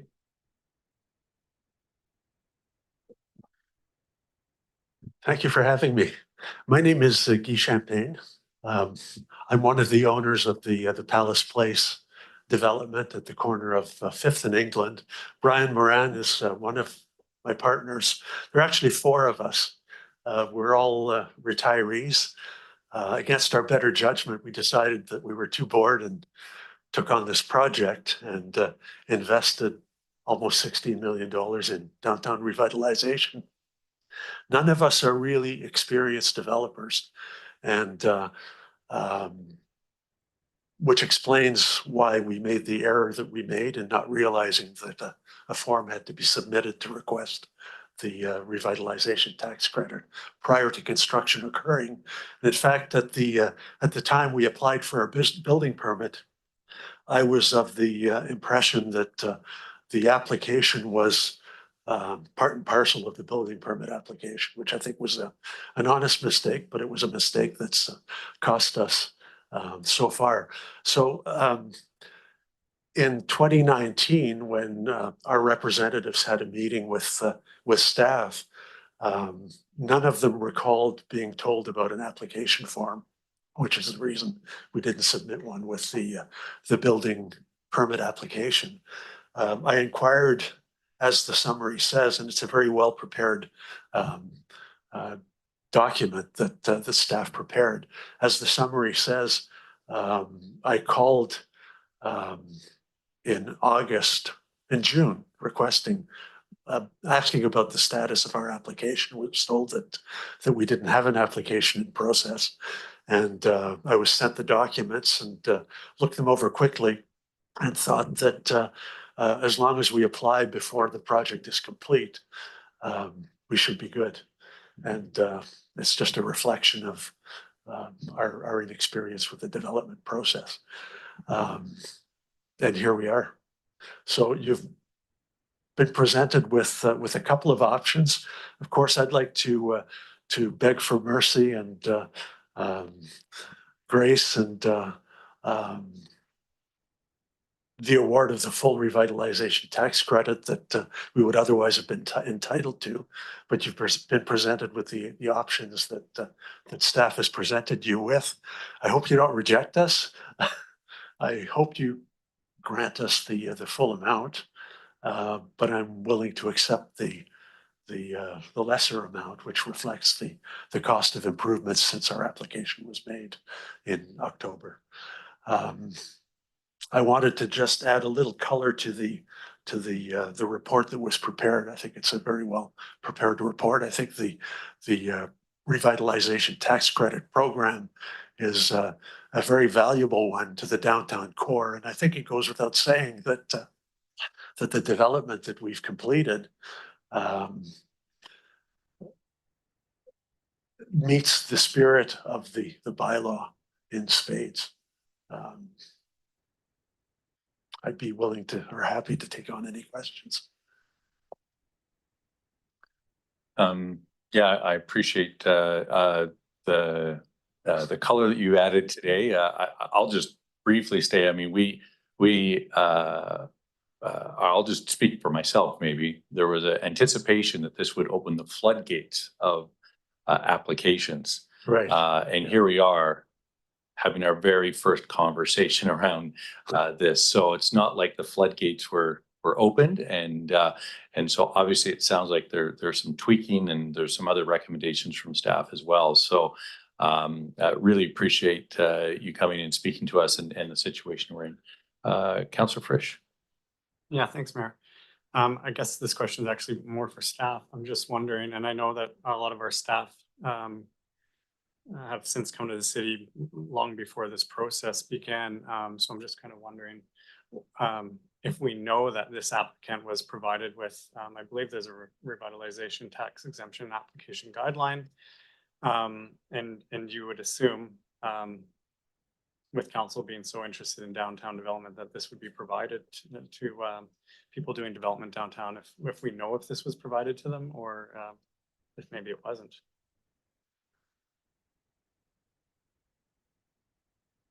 Through the mayor to Councillor Frisch.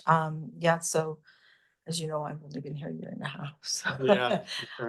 But in fairness, we have met with the applicant. The applicant did have some emails that they shared with us.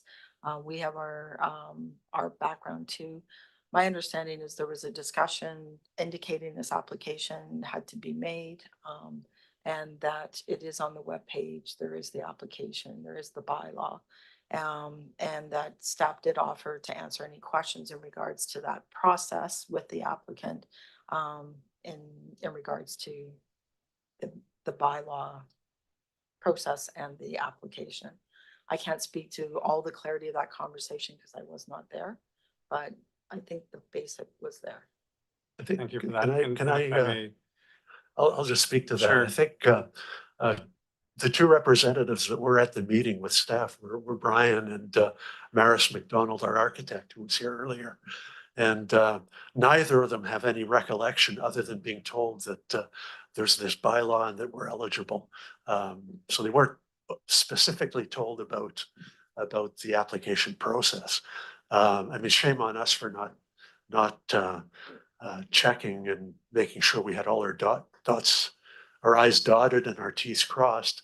I do recall asking at a number of our meetings whether there was anything specific that we needed to do to make sure that we received the revitalization tax credit. Now, those were internal meetings to us, so they didn't involve the city. But all the representatives we had meet with the city came back and said, no, there's nothing specific that you need to do. So Thanks for the- I'll plead innocence and ignorance. Thanks for the insight. And maybe I'll do a follow-up, Councillor Frisch, with staff. Do we now have a policy or procedure that those documents are given to applicants if their project might, and it doesn't really go back to this one in particular, but part of when you have hiccups, it's are we doing things now to prevent that from happening in the future? Yeah, through the mayor to council. If you go on our webpage and you go to the Downtown Revite, there's a whole page on it. And there's a link there about the application process. And that's been on there for a while now. Oh, yeah, no, And I just yeah. don't know, I couldn't speak to you exactly when it got there. Yeah, And then we are very aware of that, in going through the application process and making every improvement to make sure that it's clearly understood that when these come in, and in fact, we've just redone our, application forms to actually have a box on it that says, are you eligible for this and stuff? So there's lessons learned, Mhm. and we've tried to do that in our updated digital application forms.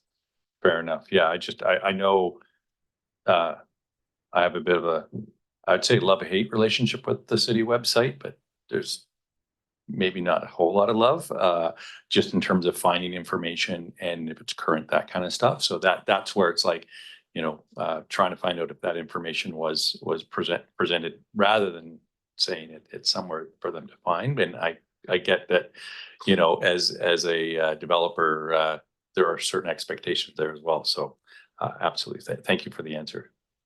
Councillor McCollum. Yeah, thanks, Mayor. Yeah, the report and the additional information is helpful for understanding, kind of where we got to here.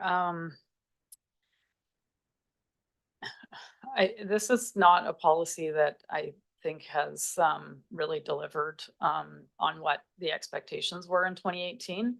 Not that I was a part of that decision, but every time this has come up in a public meeting, I've said that I don't think that for the cost to the community that when we turn around and decide not to collect taxes is really doing what the intention of it was back when this was passed. So I come into this conversation with that in mind, and I'm quite pleased to see that there's the additional piece of this recommendation on preparing a report and looking at the criteria. I would like us to really have a deep look at whether or not it makes sense for this to continue. I think we have way better tools in encouraging revitalization. I mean, the biggest thing is time is money. And if we can save time and process, there's a much bigger cost savings to developers. And then the public doesn't eat that cost. And our downtown has, receives more city services than elsewhere in the community. So this is a real issue that when we, waive these fees, that we're asking other people to pay them because the costs don't go away. So I am coming at it from that perspective. There was also no need for rezoning, which is where we would have sought out some type of affordability, and there was 39 units built. And other developments that we've had in recent years during the same timeline, we would have seen some of those units be designated as affordable, which, I mean, there's no fault to the developer there. That was not part of the process because it didn't need that rezoning, but that is a bit of a context for me. Another way that we can make development and infill easier and more flexible is in changing our parking allowances, which enables, you know, more development to happen on a parcel when we don't need to provide as much parking. And this is maybe going back too far, and I'm not sure if you would have the answer to this, Marianne, but do you know if we did any parking requirement waivers on this application way back when? I guess it would have been a variance because it wasn't part of zoning. I realize that that might be getting into the weeds a bit, but I am curious about that. Thank you through the mayor, Councillor McCollum. Yeah, we would have to look into that at this point. There are some special aspects of the downtown commercial one zone, which carries forward from a DCC perspective, the existing square footage of any building, also the same stands. So there would be an allowance for parking because of the existing footprint of the previous building. So there is a special treatment for parking related to that downtown zone specifically, which has actually been in place from, I think it's one of the original zones from our original zoning bylaw. So there's been a lot of attention paid to try and provide flexibility, particularly in that commercial one zone, which is the majority of downtown. Okay, Can I? Yeah. Oh, sorry. I'll leave my comments there. Thanks. Thank you, Councillor McCollum. Yeah, I just wanted to make a comment about affordability. Our intention when we began the project was to make it an affordable building. And it became unaffordable to do that. And the main reason it became unaffordable to do that was because we encountered soil conditions, blue clay, that we had to remediate and compensate for, but also because of the cost of the underground parking. Had we not been required to provide as much parking, I mean, we spent $2 million on the underground parking, which made it impossible for us to make it to render an affordable building. But we tried desperately to make it affordable and just couldn't do it. Thanks for that. And Councillor Frisch.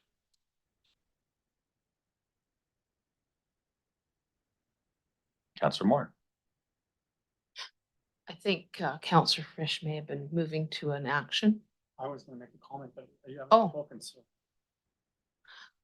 Okay, well, I guess, yeah, I absolutely understand the staff report and the rules and and all of that, the procedural piece of that. And I also hear the comments of the Councillor McCollum as well. And it sounds like, you know, this bylaw does need, you know, some revamping or something different to be done along the lines of Councillor McCollum's comments. I guess I would be inclined to try to come up with a compromise, more like option 2, just because I do get the sense that this was kind of an honest mistake. I know it's I mean, if you know, if the timeline had been done correctly, then I would suspect that this project would be probably a fit for this. That downtown corner does look a lot better. We didn't get necessarily the affordable units that we may have gotten, but in my opinion, it did revitalize that corner, and it did provide some residential units downtown. I remember in the past, I did see some promotion about short-term rentals. Of course, you can't do that anymore, which is great. I would love to see people actually who work downtown, who could live down there or whatever. So that's sort of where I'm leaning. I tend to try to want to come up with some kind of a compromise. So anyway, those are my comments for now. We'll see what others have to say. Thanks. Thanks, Councillor Moore. Appreciate that. And Councillor Frisch. Yeah, thanks, Mayor. I think looking forward, for sure, this bylaw needs lots of tweaking and reconsideration. But looking back in 2018, when we passed this, and I know, Mayor, you were on council at the time, The intent of this really was to encourage housing in downtown, people in downtown, and to keep our downtown vibrant. And in my understanding, there's only been less than a handful of applicants to this program. And this is the first one that, in my opinion, truly fits the bill. A large number of residential units, in fact, commercial units on the bottom floor, which is kind of what we dream about in our downtown. And so it's really unfortunate that it's come up against this snag, and not being able to take advantage of this this tax incentive is, I think it's a little bit problematic. You know, my inclination is that we do better than 20%. I think also the cost to taxpayers is easily offset by having people living in downtown close to services. If you know, if these units were elsewhere, it would probably require excuse me, more infrastructure and more travel by car and the like. So yeah, I'm definitely leaning towards at minimum picking option 2, but I'd be willing to offer even more to say thank you for this development, and you know, in good spirits, they intended to take advantage of this incentive.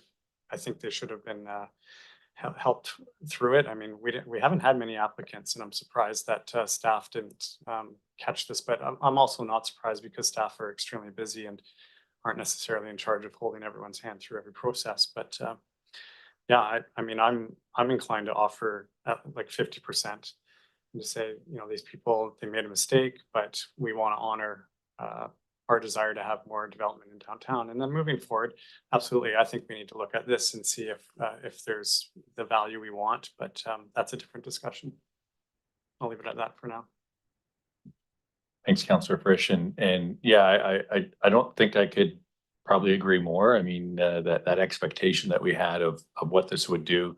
We haven't had that many applications. We had anticipated, one, that there would be, you know, a plethora of things happening. We might even have to reject some because it didn't align or any of those other kinds of things. And as we, Councillor McCollum rightly pointed out, you know, as time went on, we tweaked things like making sure that we get affordable units, and that's now, you know, hard coded right into our OCP, which is, those kinds of things didn't exist at the time. And so as we iterate and we get better, definitely see that. But the other side of it is that, along with expecting this plethora of applications, was a cost to that, which also has not materialized. And I think, to Councillor Frisch's point, you know, the fact that this really has hit the nail on the head in terms of what we were asking for, and certainly unfortunate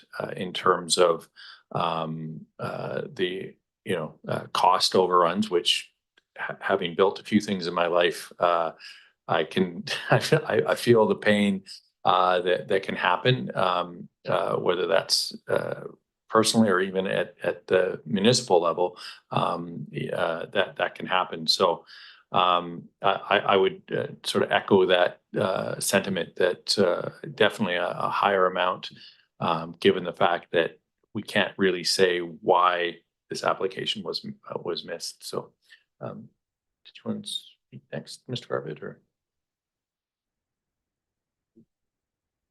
Thank you. Through the Mayor and Council, I thank you to the applicant for being here. I want to make a couple of points. The staff report provides a clear overview of the process. The staff that work for you and are accountable to you provide you recommendations that are lawful and follow the process. We have a professional reliance model, typically in the development services area, and there were people engaged, including architects, et cetera, who are experienced in taking these applications forward. So respectfully, it's the applicant and the applicant's professionals' role to make sure that they meet those criteria, and staff did raise the issue of the bylaw itself. Information is available. What I would say to council, we always provide a other direction option. If council is thinking they may want to go another direction, we've provided the staff recommendation based on how the bylaw reads. And I would say that in a very creative and empathetic way, staff have worked with the ownership group to potentially have a model that represents when they provided that information according to the bylaws, an estimation of what the value is for a tax exemption. We need to be extremely careful because the community charter of which this bylaw was adopted to ensure that the issue of assist to business is balanced, and there was a notification process that happened in adopting this bylaw that would say, if in this process, we would consider giving this benefit to private landowners and developers. So I would say, I don't know where council is going to go with this. If they would like to consider something other than this solution that is outlined in option 2, we would recommend that it be referred for some further discussion. I would say that there is a great deal of supports for the downtown. This is an interesting project. And it's obviously a great asset to the downtown, but we are required to follow the components of the community charter. And if and when we are not following that, we have some jeopardy and risk for the municipality. I don't provide this advice lightly and can understand some of the empathy that's there. The staff provides you with the analysis of the situation and an option that could provide a path. And I'll leave that with you. And then if council chooses a route, then we can assist you with that path. Thanks. I really appreciate that context and I think what was mentioned before, things can, rules are created and we got to follow the rules, but then that's why we're getting asked for our opinion here and a decision. But I do recall at the time much excitement from staff that we had this application. Like there was lots of, it wasn't just the applicant. Like there was a lot of because this was kind of the first one that would that seemed it might apply. And yeah, it is challenging to say the least. I'll pass it over to Councilor McCollum. Yeah, a point that I just want to make on process is that council would have had an opportunity to discuss and decide on the tax exemption prior to the building permit being issued. At that time, we would have been able to discuss intent of the building, affordable units. None of those discussions occurred because we did not receive an application in that point in the process. And to cast backwards and say we should, give out this benefit after the fact. It's like, if the whole point of it is to encourage a certain type of development and we never had a discussion around that, I don't see how applying this retroactively to a process that didn't happen is achieving that goal. So I sympathize with the situation. It's tough when you have people that you're relying on for advice and things don't quite go the way that you anticipated. And, it's not that I don't understand why we're having this discussion, but the truth of the matter is we did not have it at the time. And to try and change that at this point, it's an impossible thing to do. And I'm supportive of the recommendation and the report for those reasons. And at the time when this was first rolling out, that's my recollection, is that we were talking about short-term rentals, which has changed over the course of the project. But I'm certain that would have had an impact on the discussion at the time too. And we can't cast back because we never had an opportunity to make a decision on this at the time that the building permit was issued. So for me, that's a really important factor, especially because this is a policy that, I think has some issues. We didn't discuss them or those issues because we, didn't receive the application. So for me, that's why I'll be supporting the recommendation, but I'll hold off on moving that because it doesn't sound like we're ready for that yet. Thank you, Councillor McCollum. Councillor Frisch. Yeah, thanks, Mayor. Just a point of clarity for staff. Would we expect these tax incentive program applicants to come to council in general? My understanding is they don't. They just go to staff, and staff, it's like a yes, this application fits the criteria, or no. Ms. Wade? Yeah, through the mayor to council. So the process is that you would meet with staff. Staff will go through the eligibility criteria and say, yeah, looks like you're eligible, fill out your application, but you must go to council for council to consider the eligibility and a report prior to construction. That would be the process. Thank you. Thanks, Councillor Frisch. As you say that, I'm going back to my recollection, and it's almost what Councillor Frisch was saying, that this was sort of something that would be more staff controlled. We come up with the rules, but we wouldn't actually.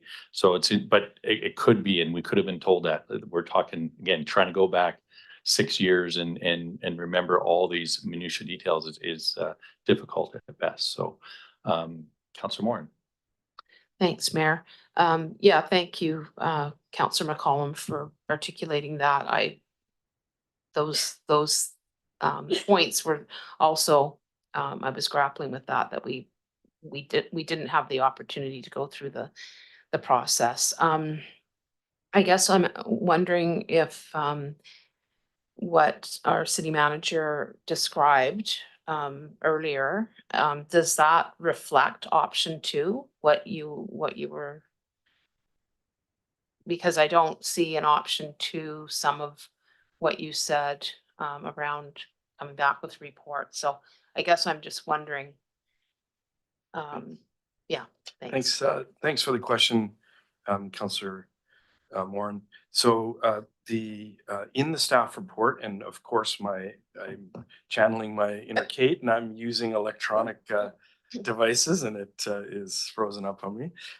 So in the staff report, there are a couple of options there. The first option indicates deny and then refer.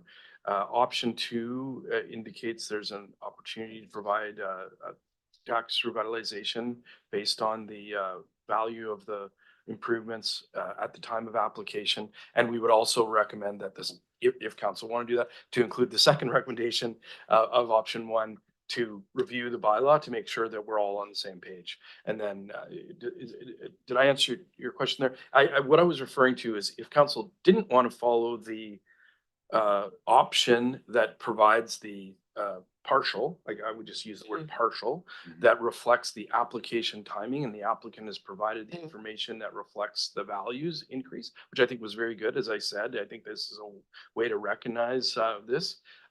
That if you don't want to follow that and you want to look at another value, then we should refer that for some more information. Right. So that would be more like option 3 then, it sounds like. Option 3 would be Yeah. refer for more information, Yeah. but hopefully I'm getting this correct, and this Wade is looking at me, so.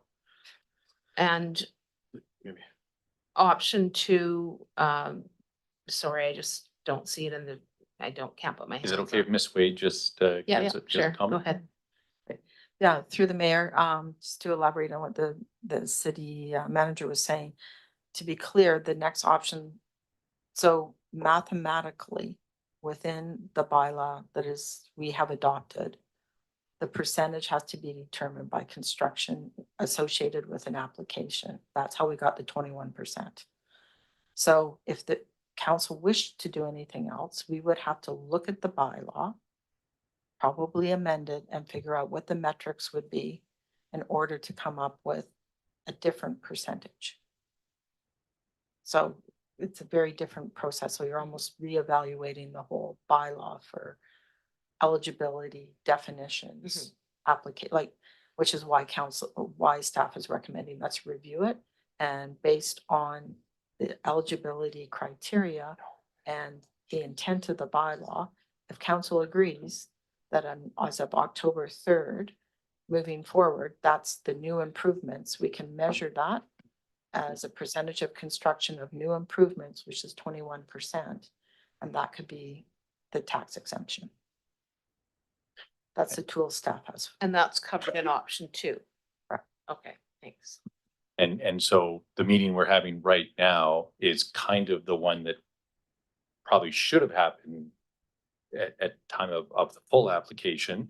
And then I would assume the application was made in October, but just getting the quantity surveying and all that data crunching, that's what's taken us from October to now to have this in front of us. Does that sound correct? Mayor to council, just to clarify, that there was no construction value until October the 3rd, when the application was made, and we could go and ask the applicant for a quantity surveyor. We could verify it so that we could address that amount according to the definitions in the bylaw. Right.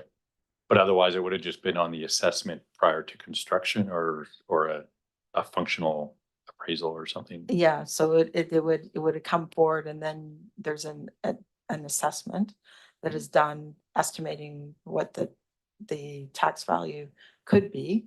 And then we would look at the actual construction costs, and then that would be determined. And maybe my colleague Adam Longinger would like to address that more proficiently than I do, but that would be the intent. Okay, much appreciated. Mr. Garvin? Great. Councillor Frisch. Yeah, I wonder if staff could just help me out with some numbers. If the applicant had made the application in time, do we have a number of the total value? And I think it was in the report, and I'm sorry, I don't know it off the top of my head.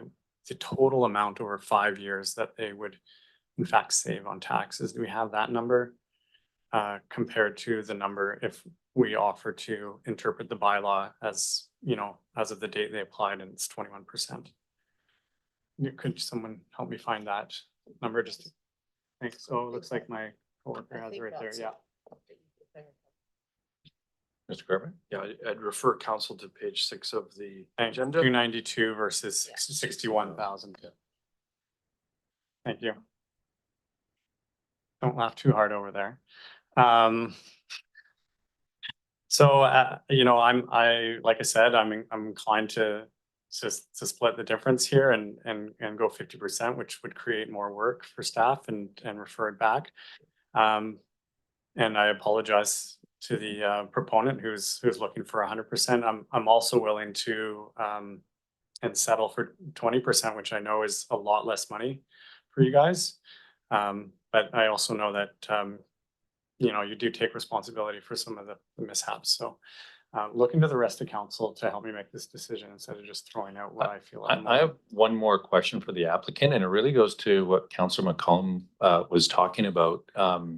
Because, you know, we're so late in the process, and the cat's kind of out of the bag and the horse is out of the barn and all those great analogies. But, you know, one of our, you know, if not number one priorities is affordable housing. Is there a way, like, are all the units already rented out? Like, I know I've seen prices and stuff, but like, is there any way to get affordable units this late? What's the criteria for an affordable unit Oh, at the moment? yes.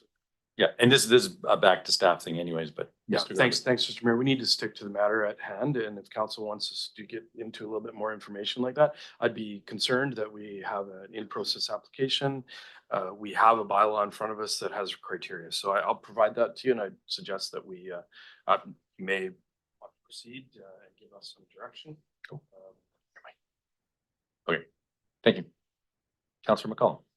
Okay, so in the interests of moving on and compromise, I mean, I'm not in support of sending this back to staff for a higher amount, but recognizing that others would like to see that the developer does see some of these revitalization tax exemption come their way. I'm happy to move option 2 if that's if we're ready for that. I don't see any other lights on. And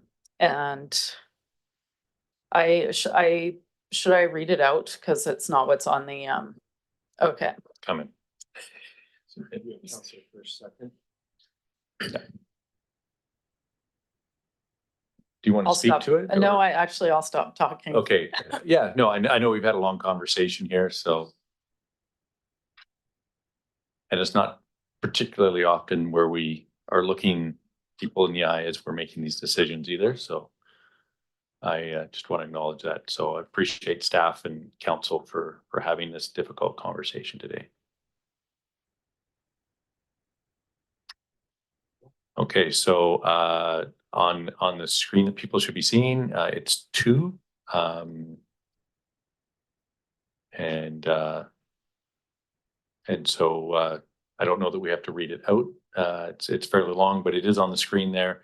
And it is really at the end of the day, it is staff's recommendation number 2 as a fallback to give some relief under the circumstances. And with that, I'll call the vote if there's no further comments. All those in favor? And motion carries. Okay, Thank you very much. again, thanks very much for a very difficult conversation. Can for can I everybody. ask one question? What's the requirement for affordability? Because I think some of our units are getting closer. and Yeah, closer. yeah. We're gonna actually have a dinner break very soon here, and I'd be happy to take this offline. That being said, we're gonna take a dinner break. We said 6 PM and it's 6:05, which couldn't have landed any better. So we'll come back at approximately 6:30.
Welcome back, everybody. Thanks for your patience while we took a dinner break. Would like to just announce that Councillor Jolicoeur has joined our meeting via Zoom. Welcome. I'm assuming you can hear us, and we'll endeavor to make sure that we are aware when you want to speak as well. And with that, we'll move into items 5.3.1. The non-enforcement of sanitary sewer use extension and connection bylaw 1327. And I'll maybe pass it over to staff. Thank you. Through the mayor, Mr. Shaw, Director of Operational Services, is going to give an overview on this. In accordance with council's previous deliberation on this, we have a report back to address water quality treatment issues. Yes, thank you.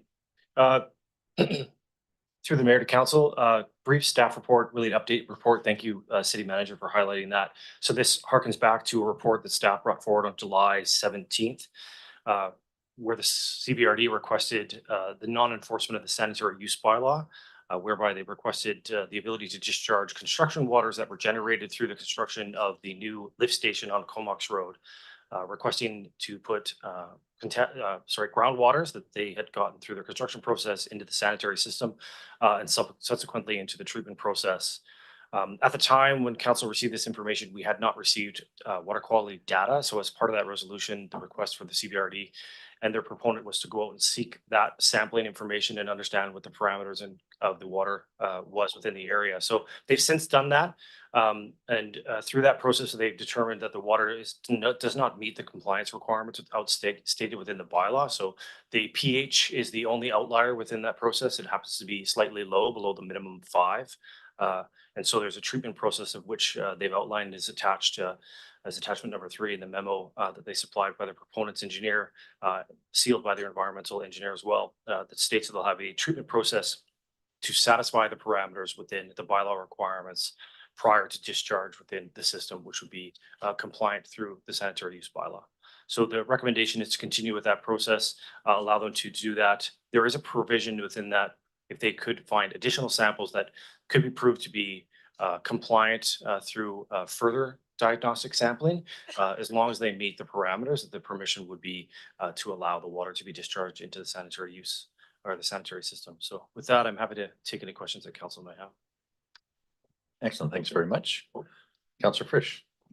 Thanks, Mayor. I don't have any questions or comments, and happy with the report. I was going to move the recommendation. I don't see any questions or comments. So if somebody would like to second. All right, thanks for that. Any further questions or comments? Seeing none, all those in favor? And motion carries. Thanks, Mr. Shaw. And we'll move on to item 5.4.1, the Comox Valley Substance Use Strategy Phase 3 report back. Through the mayor, Joan Bays is going to give a short introduction to this report, and our partners in this project are here to provide a presentation. Is it? Oh, okay. Through the mayor to council, I'm really pleased to be here to provide this report, given our longstanding work, support leadership for substance use work. Tonight, I'm here for, there's a staff report in front of you. It has 3 purposes straight up front. To provide you with an update on the Comox Valley Substance Use Strategy, including the draft Substance Use Strategy Phase 3 report, to seek council approval of a $15,000 per year, $45,000 grant to the Indigenous Women's Sharing Society, subject to the execution of a fee-for-service agreement in order to support continued implementation of the strategy, and 3, to request that council direct staff to send a letter to the Comox Valley Regional District supporting the transfer of unspent CVSUS funds to IWSS for the implementation of the strategy. And we do have 2 people from the community here to provide a presentation of the strategies Phase 3 report. We have Betty Tate, who is a member of the coordinating circle of the Comox Valley Community Health Network. We also have Patty Alvarado, who is program coordinator with the Indigenous Women's Support Society. And if you just want to push the little microphone button at the base of the microphone, and your microphone is on. Are we doing this or can we? Okay. All right, thank you for having us today. We are very pleased to have this opportunity to present to the Comox Valley Substance Use Strategy Phase 3 work and discuss it with you. We want to start by thanking all of our supporters, including Mayor and City Council and the City of Courtenay. We receive funds and participation at the collaborative table from both council and staff of all of our local government. And of course, this Community Health Network, who has steered this work over the past 4 years. We respectfully acknowledge that the work of the Substance Use Strategy Collaborative occurs on the traditional territory of the Pentlatch, Ayikson, Susitla, and Tsleil-Waututh people, now collectively known as the Comox First Nations. All those involved in this work acknowledge the truth about the ongoing harms by colonization to the health and wellness of First Nation, Métis, and Inuit people, and commit to continuing the journey towards reconciliation.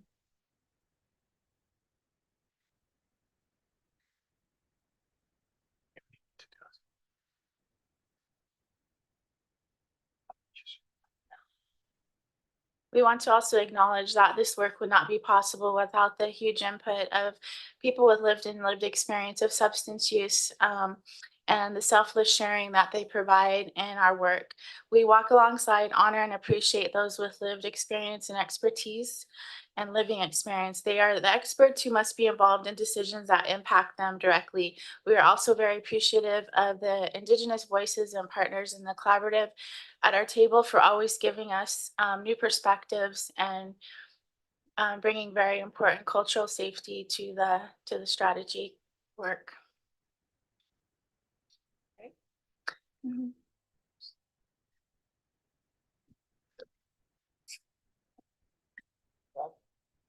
A reminder that the strategy defines substances very broadly as all mood altering substances. In fact, most of us have used or use substances at some point in our lives or regularly. Some use can be problematic and some is not. This can be different at different times in our lives.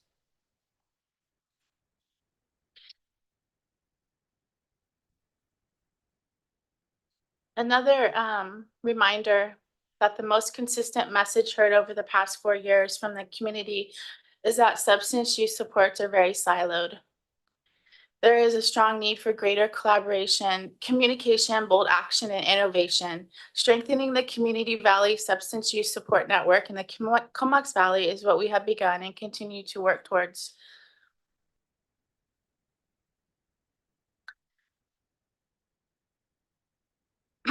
This slide will show you the 4 areas that our work has focused on over the Phase 3 work, which includes strengthening the collaborative, actioning Phase 2 recommendations, ongoing data collection, and reviewing community events. So we are going to talk a little bit about each of these actions. The collaborative was formed at the very end of Phase 2 to continue the work. So some of the work was done in the beginning of Phase 3 to expand and strengthen the collaborative that we have now. A peer support plan was developed that included ways for creating a safer space and a process for people with lived experience to participate, and also included paying honorariums to peers for their time and work with the collaborative was developed. Expense guidelines to help reduce potential barriers for our participation due to factors such as income, travel, and dependent care needs were developed. Training sessions facilitated by Indigenous Women Sharing Society were also provided and developed and held.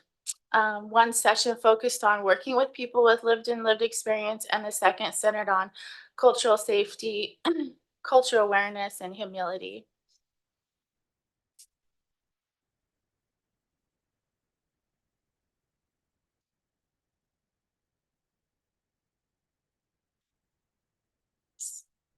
Okay, so the next part we're going to talk about after the work on the previous slide, the collaborative table reviewed the 21 phase 2 recommendations and grouped them together into 6 potential action tables.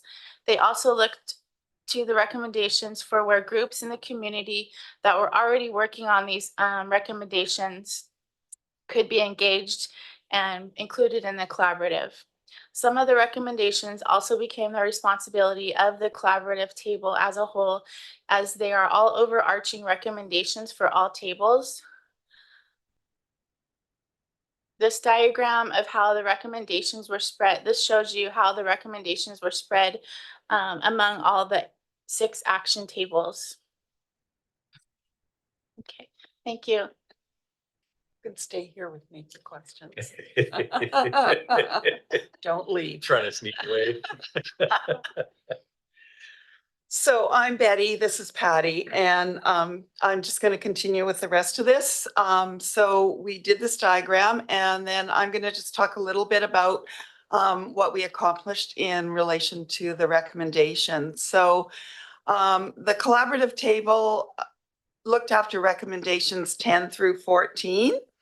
And those were, as Patty said, the overarching things. So things like maintaining our commitment to culturally safe environments, reducing stigma, actively engaging peers, practicing cultural safety, humility, anti-racism, and all of the things that contribute to what happens for people who are using substances.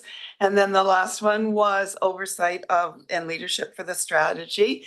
And as one of the recommendation in last year's report was that the Community Health Network had done this work for 4 years, pulled together a regional collaborative, and also completed the strategy and actually carried on 1 year to get the implementation started. So we wanted to find another organization to carry this ongoing in the community. And so that was the collaborative table's responsibility too. And then action table, action table 2, this year we actually started action tables 2 and 3, and they've been working all year, and then I'll talk about the other ones.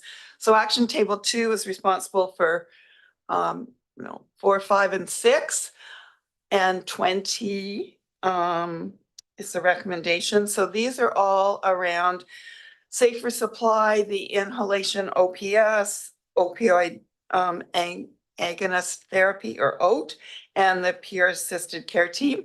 And this team is very close to our community action team in the community. So one of the members of the collaborative is also the coordinator of the community action team. So the community action team has taken on the facilitation of this action table. And just a little bit of an update on those recommendations. I think all of you probably know that Island Health is well on its way to opening an inhalation OPS this fall. We were hoping it was really early this fall, which isn't the way it's turning out. But we understand that they're going to be putting the ATCO trailer that on the property in October, and it should be open end of November, beginning of December. And there will be 8 safe inhalation sites, or they're not separate sites all around the city. There's one place where there's going to be room for 8 people to use the inhalation site. And then there's going to be 4, I believe, that are still injection sites.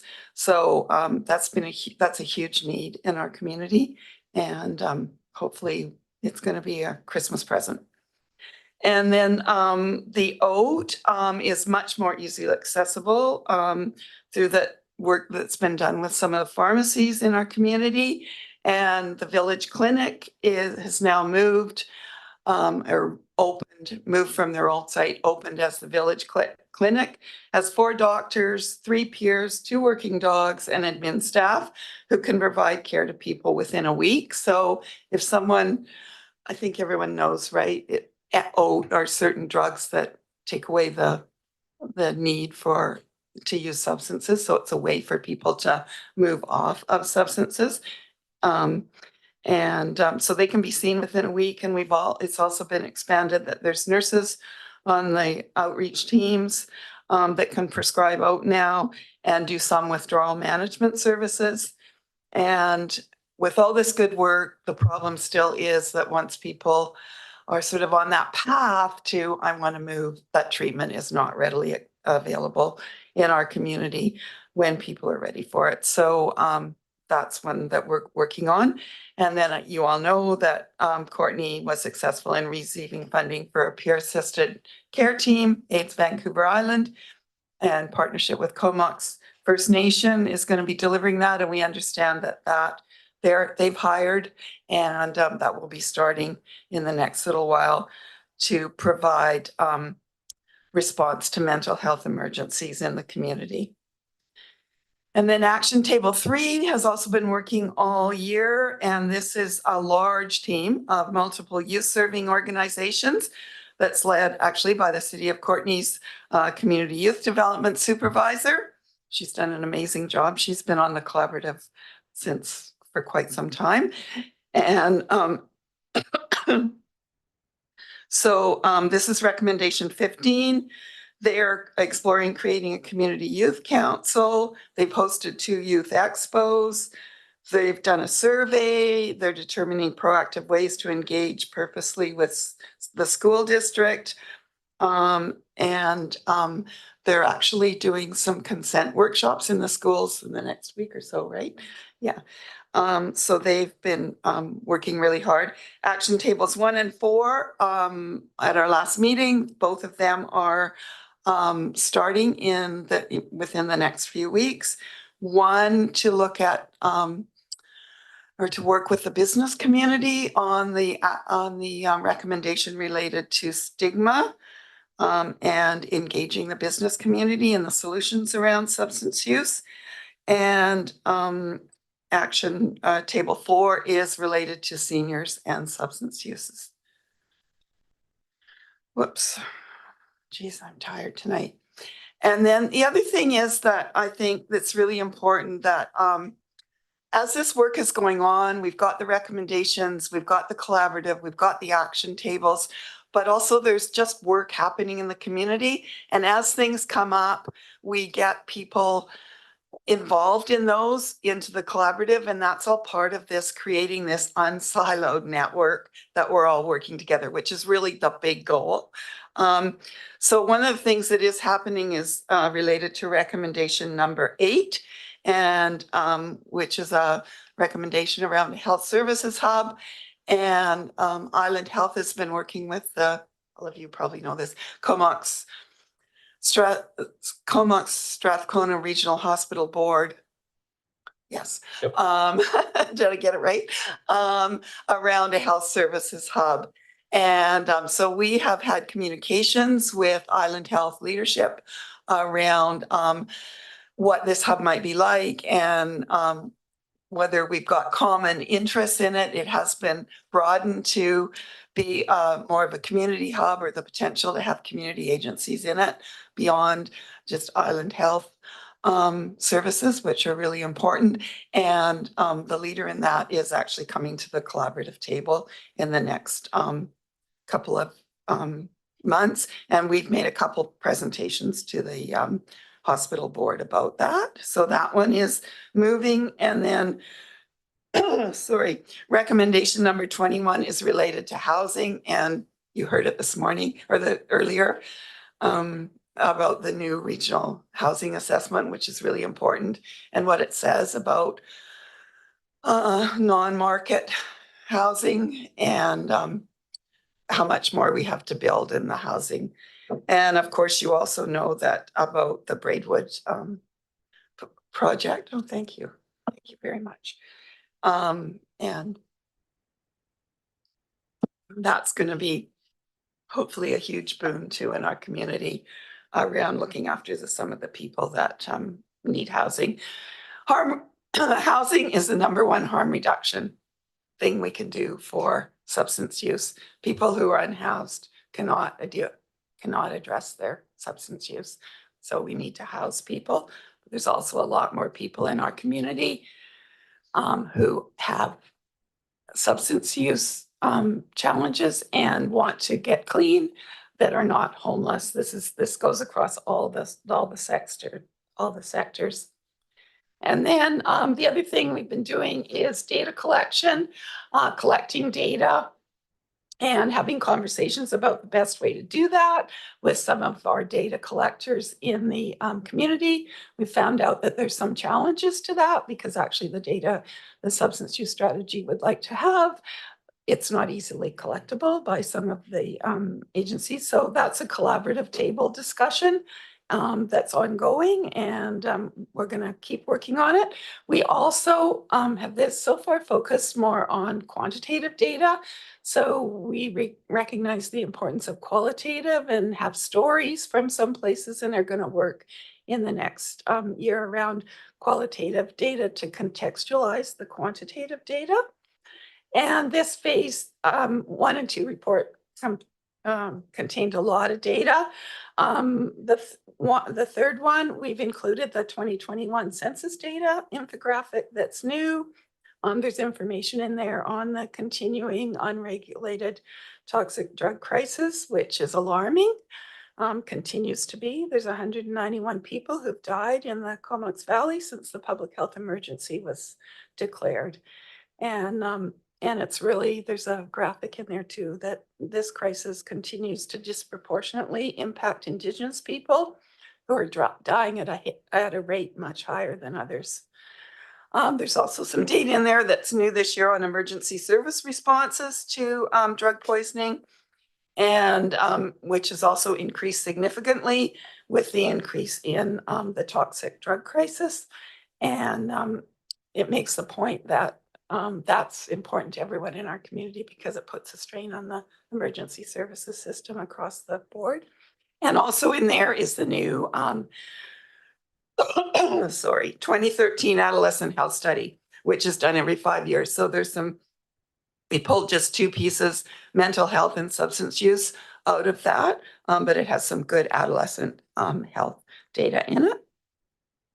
And then in June, we held an event and it was a celebration around the work accomplished in phase 3. And we announced that Indigenous Women's Sharing Society was going to be taking on the work of the collaborative. We had a competition. We sent out an EOI and had an interview process, and IWSS was chosen, and the collaborative was really happy about that. And Patty is going to be continuing on as the coordinator for the strategy, which is really good news too. And that's it, I think. We're happy to answer any questions. Well, thank you so much, not just for the report, Betty and Patty, but for all that you guys do in our community. It's really heartfelt. The impact that you had that I've seen is just absolutely amazing. And the fact that you're so passionate and continue to be so passionate in the face of some really serious adversities. And like you said, even little things like getting data can be a challenge. But with that, I'll pass it over to Councillor Frisch. Yeah, thanks, Mayor. Yeah, and thanks for this work. I mean, it's so important, probably at times overwhelming.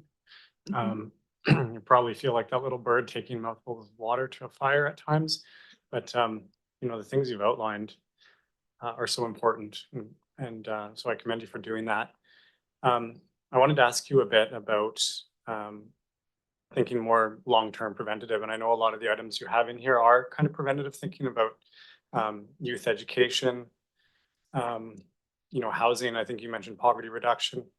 I'm just wondering how much conversation is also happening at your table about some of those long-term things like childhood education, you know, building more resilience into our communities and our people. I wonder how often that comes up, and if you're talking about any of those things. Obviously, a lot of your work is advocating to people to invest money, like the governments. Do you have any thoughts on that you want to share with us? You want to take that, or do you want me to? Yeah. Yeah, the conversation I think comes up almost at all of our meetings. every time when it comes to prevention and youth education. It's very important. We advocate a lot in the collaborative for more collaboration with the school districts so that we can go into the schools and speak. On behalf of Indigenous Women Sharing Society, our elders are very passionate about having our stories shared in the schools to create more awareness for children and very young children to start very early. And it's very important to, I think, get those messages to kids and educate them, like, and starting in elementary school. So I think that's something that we're showing that's very important. The size of our action table for our youth table is very dynamic. So there's a lot of people that are wanting to support that work. So it's looking, pretty positive that that's a strong direction that we're going to be going in for the long term, is to really look at all the ways to support our youth. And at every action team or every collaborative meeting we have once a month, each table does a report and an update on the work they're doing. So for example, the youth table gives updates every month and talks about all the things that the collaborative recommendations have been recommended, and we just continue to advocate for those. So I think long-term is just as important as addressing the current toxic drug crisis and all the other current immediate needs, is really connecting with our youth. Yeah, thank you for that.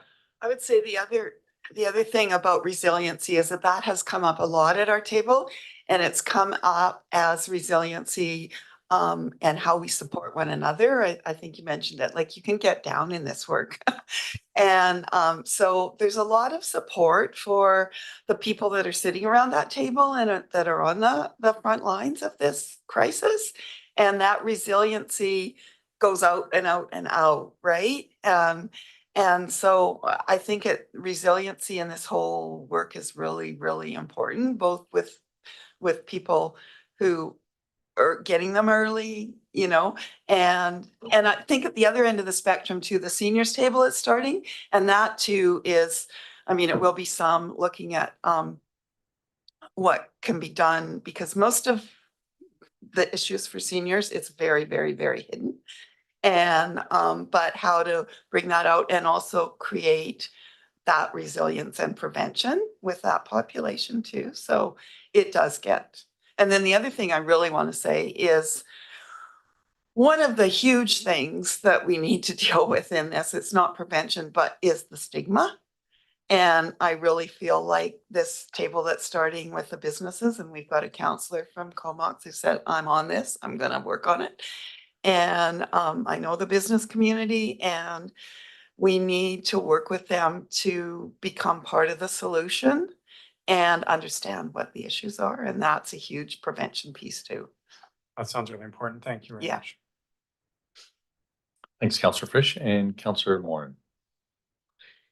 Great, thank you, Mayor. I think, first of all, I'm not aware of any other group of local governments that have anything like this. And I want to put a plug in, and it's not the time today to figure out how that's going to happen, but I really think it would be useful for our staff and the collaborative to actually present on this at UBCM or somewhere around this work, because I think this work is very not known.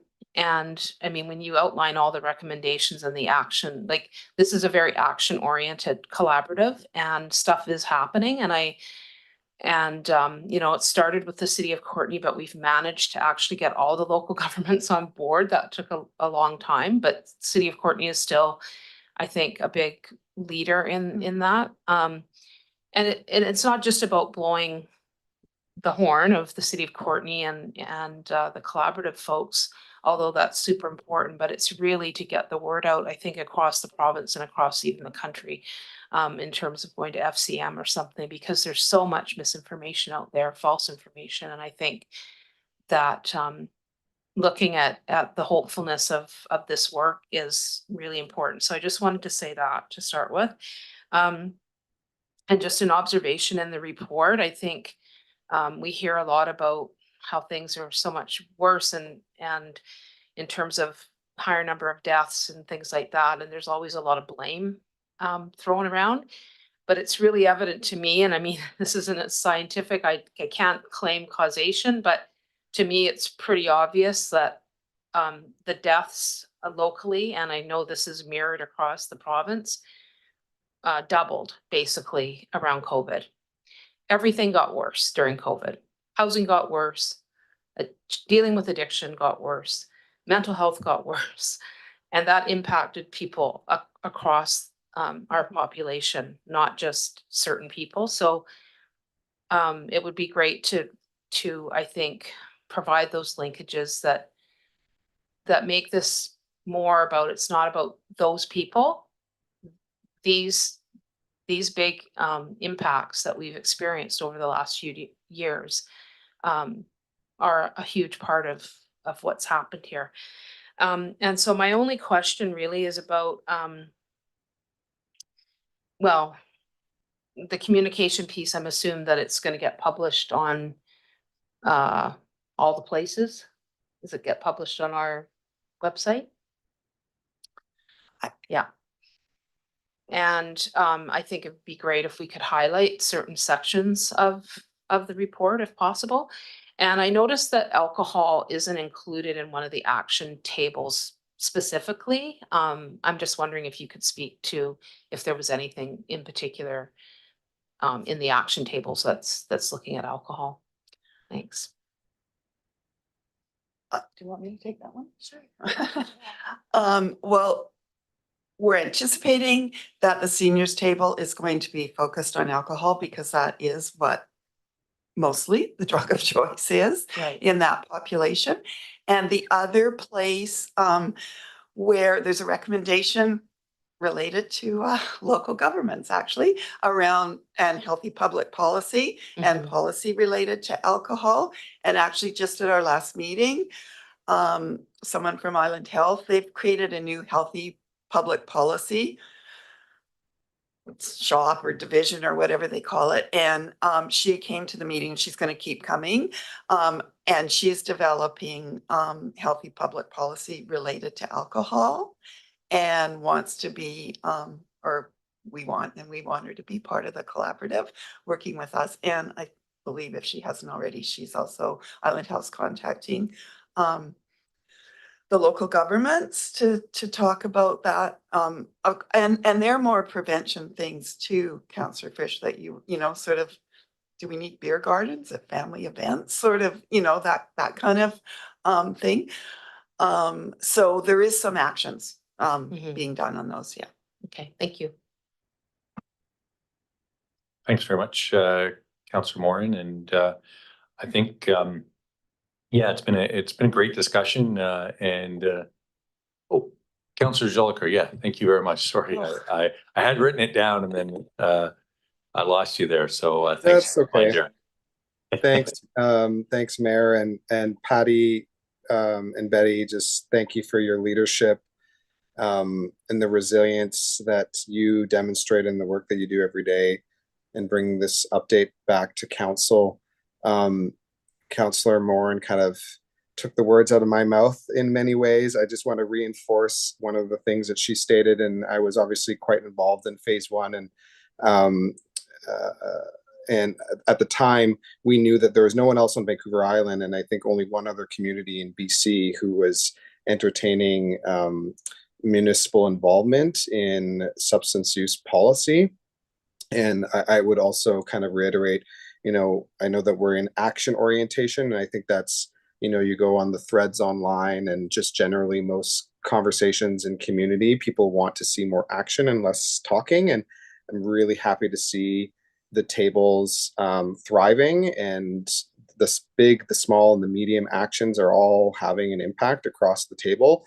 And I also wanted to just reinforce comments of Councillor Morin, because I think it is also important for us to acknowledge that this involvement from the city, whether it be the funding or whether it be staff time, is a choice and a prioritization based on leadership and based on informed leadership. And I think that, your leadership and the leaders in the community who have come time and time again to share with municipal governments and leaders in municipal government the impact of inaction when we don't actually put our hearts and our minds towards thinking about what we can do concretely to address the harms related to substance use. And I'm really proud. I think it's something that the Comox Valley can be proud of. I think something that the city of Courtenay, I'm really happy to hear that one of our staff members action group on youth is making a real impact on individuals and young people in the community. And so just want to lift my hands up to the recreation department for their leadership in supporting that action table. And I think one of the things that I also wanted to highlight as this council is appointee to this group, and I know that many of councillors in the past have been involved as well.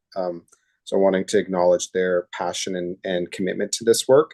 But one of the things that I've consistently heard at the collaborative and just out in the community is, and Betty, you spoke to it a bit, which is the importance of taking care of each other, because those organizations and the staff at the organizations who are members of the collaborative, they are on the front lines of not only really challenging situations and an ever-changing environment of toxic drugs and the kind of intersection of all these wicked problems of poverty and homelessness and social challenges, but we're also experiencing, I think, for the first time, a heightened sense of distrust in those who are working and leading the work on the front lines of this.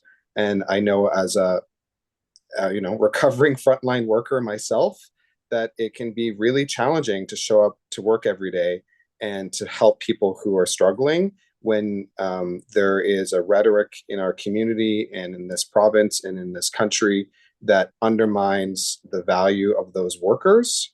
And those are our nurses, they're psychologists, they're outreach workers, they're harm reduction workers, they're cultural workers, they're our elders, they're peer workers.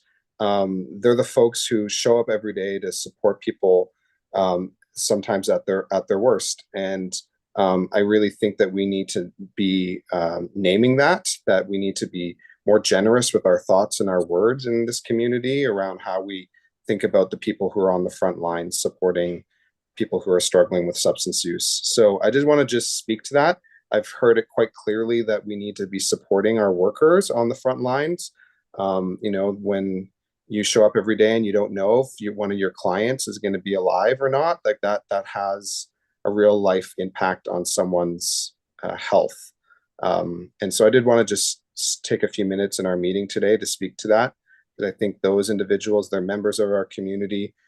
They deserve our respect. And I'm proud to say that we have a thriving and caring community, and a lot of those folks participate at the collaborative. So again, thank you. I'm looking forward to supporting the recommendations and looking forward to seeing you guys soon. Thanks. Thanks, Evan. Can I just say too, just a big thank you to Courtenay for the council for having the foresight to think back all those many years that this needs to be a regional effort.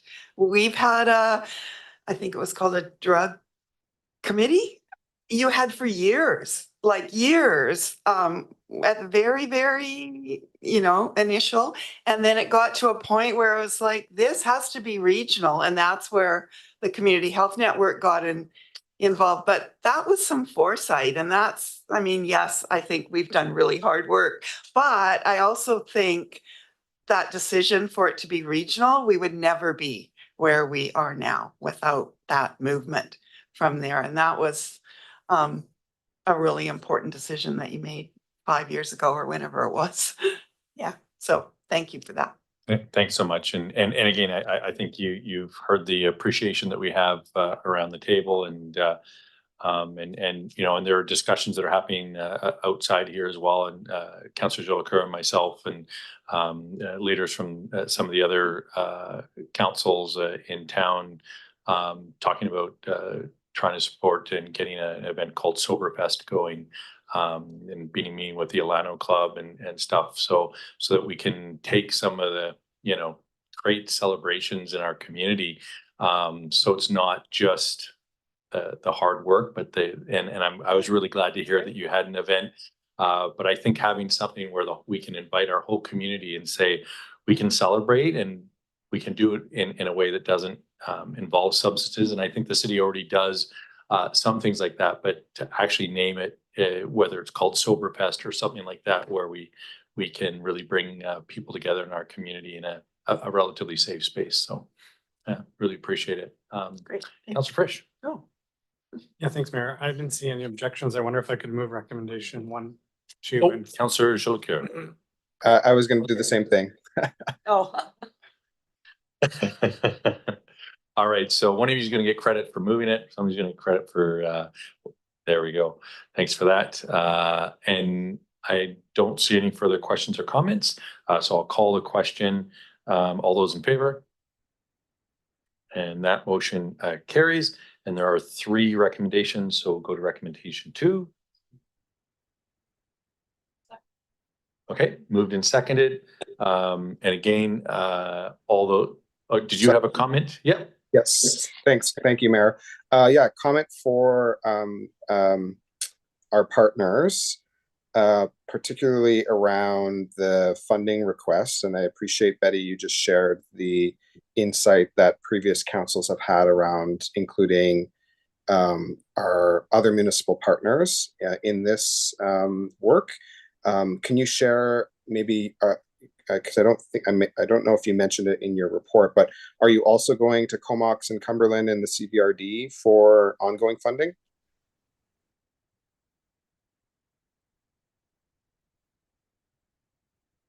You'll have to push the. Yes, the next steps will be going to the different municipalities to Cumberland, Comox, and the CVRD. As a follow-up, Mayor, if I can. Yep. Thanks, Patty. Do you happen to know the total that you'll be asking from each of those? Not at this time, we don't. We're still trying to assess the total scope of the work, considering all the action tables we have. Yeah, we don't have an exact number yet. And I might just ask a follow-up to Councilor Jolicoeur's questions there.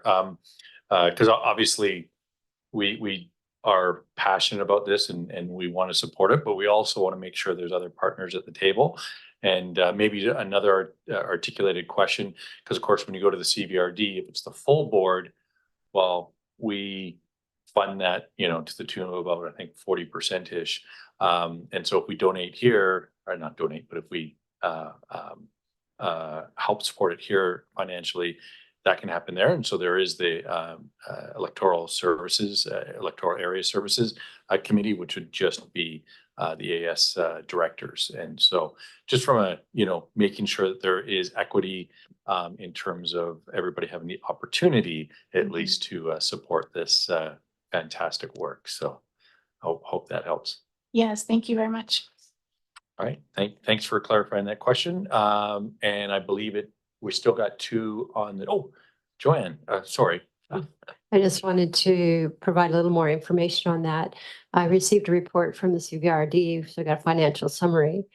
And it looks like we've paid, we've contributed 69,000 since 2020. The CVRD has contributed 50,000. We had an initial amount and then they did the next 2 years and they have not contributed yet for this year. The Cumberland has contributed 10,000 and then 5,000 and they haven't contributed yet this year. Comox contributed for the first time. They're the only ones they've taken some money, 15,000 this year. So in total, it's been over this time about 149,000 that has been given to this project.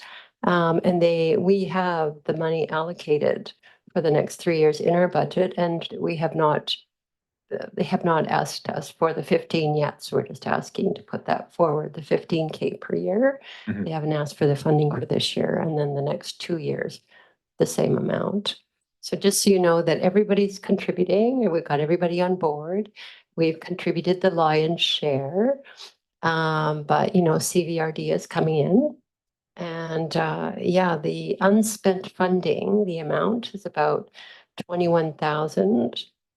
So, and I think they were just being thrifty over there, but I understand they need about 50K per year to continue at the same level. And so if we give the 15, Comox gives 15, and they get the remaining 21 that's sitting in that account, they have enough for this year. Okay, and when you say CBRD, is that the greater board? That's I don't know if we're the getting into the weeds. CVRD, we're gonna get into the regional district, the regional districts, yeah. But is that the money that there's, is that Oh, our money as well? That's, yeah, a little bit of it is, yeah. Yeah,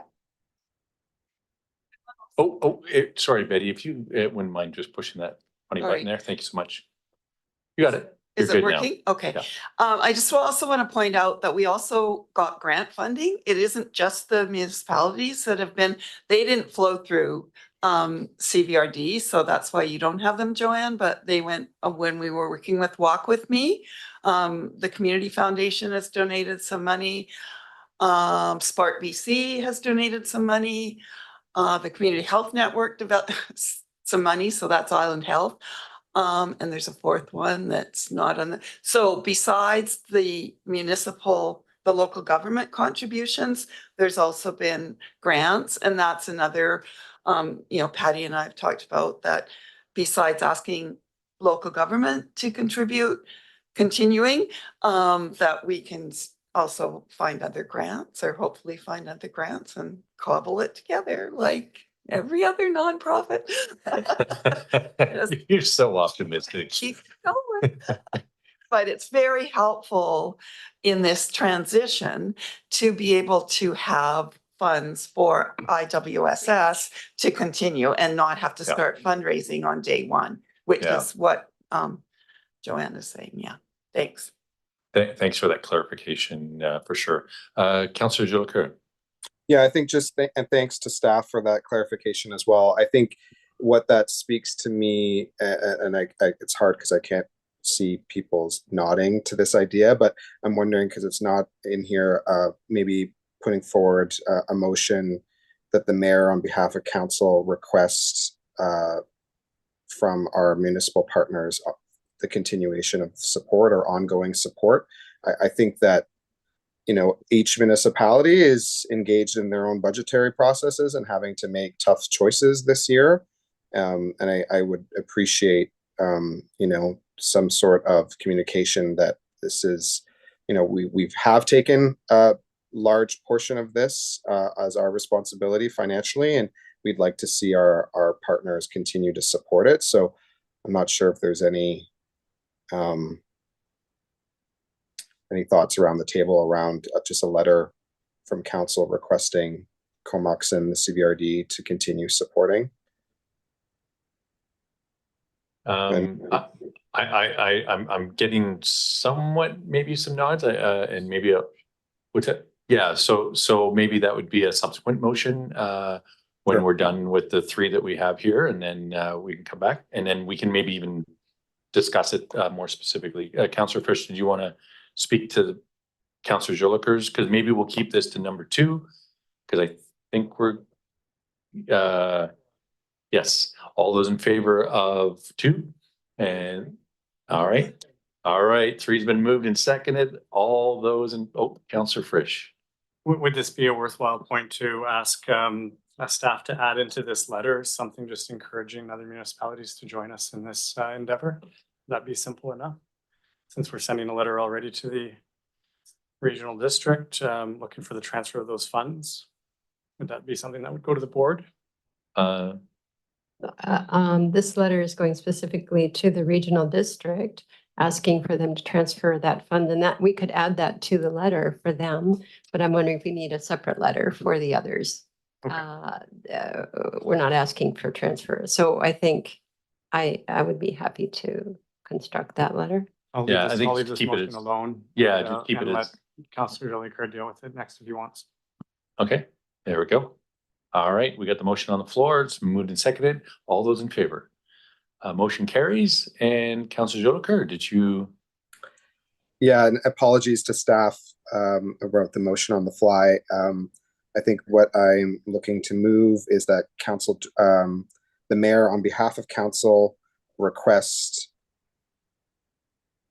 from the town of Comox and the CVRD and the village of Cumberland to continue their support for the implementation of the Comox Valley substance use strategy.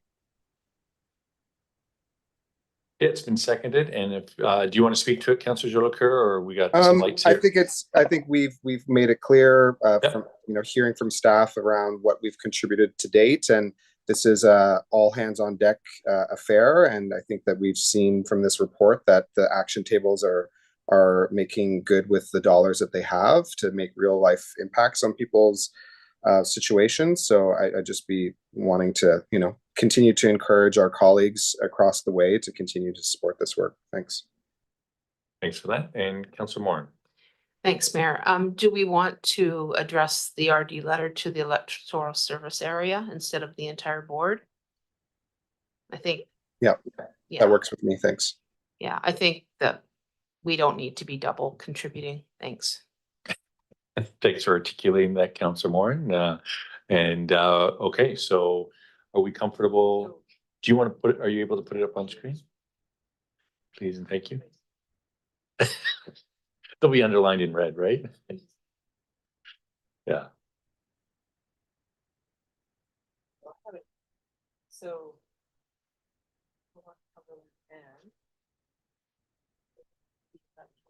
EAS.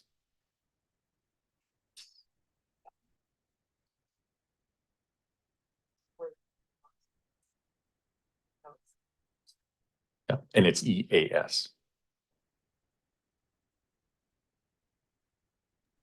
And if I can, Mayor, also, while we're waiting, I think this is broad enough because I do appreciate that every municipality is in a different position. And I have seen, even in this last iteration of the collaborative, participation from some of our other local governments in ways that they haven't participated before, such as a councillor and staff participation. And that, as I've mentioned previously, like we do need as many people on this work as possible. And so I think this is both speaks to, open to interpretation around financial support, but also human resources and political support. Thanks. All right, thanks for that. I think we had a pretty good discussion around it, so I'll call the vote. It's been moved and seconded. All those in favor? And motion carries. Excellent. Thanks so much for that. Betty and Patty, have a great evening. Paul, you did a great assist with the water there, so really appreciate you being here as well. But I don't know that Betty and Patty have eaten yet, so. Oh, good. All right. Okay, all right.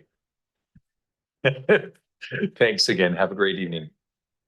All right, we'll move on to item 5.4.2, the Let's Play Courtney final draft. And I'll pass it over to staff. Thank you. Through the mayor, Ms. Chan is going to give a short introduction, and then we have support from our consulting team that helped us prepare these design standards. Thank you. Thank you to the mayor, to council. It's the purpose of the staff report is to present the final draft of Let's Play Park Playground Design Standards. And this project is a council strategic priority. They'll provide guiding principles and best practices for improving Courtney's future park playgrounds. And I'd like to introduce Vanessa Walton of Lennart Consulting. Lennart co-led the development of these standards, and she's joining us via Zoom today to present the final draft document. Thanks, Joy, and good evening, Mayor and Council. I'm pleased to be joining you to share an update on Let's Play Courtney, the Park Playground Design Standards project. And do we have the presentation queued up, or would you like me to share my screen? You can share your screen. That will make you a co-host.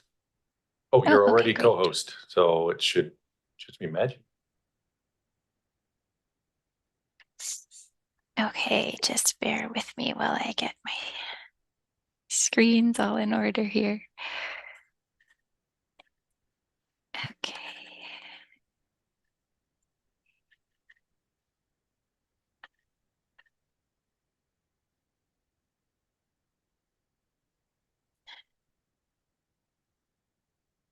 Pardon me.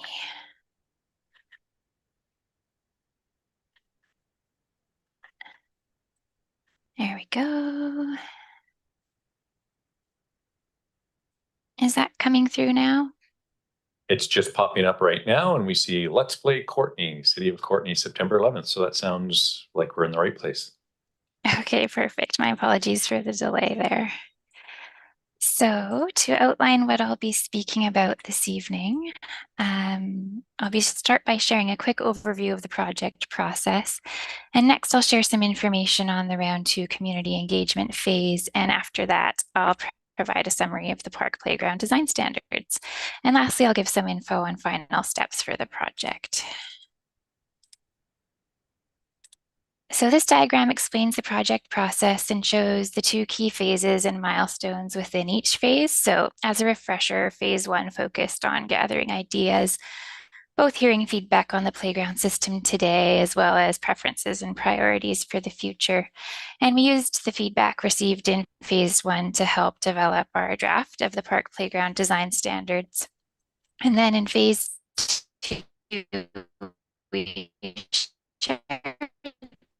Oh, we're having a little bit of technical oddities. Councillor Jolicoeur, can you hear us? Okay. Sorry, Vanessa, it looks like you locked up there for a bit. Are you back? It looks like I'm back on my end. Is everything okay? You sound way better. You had a Tron movie thing going on there. No. So fantastic.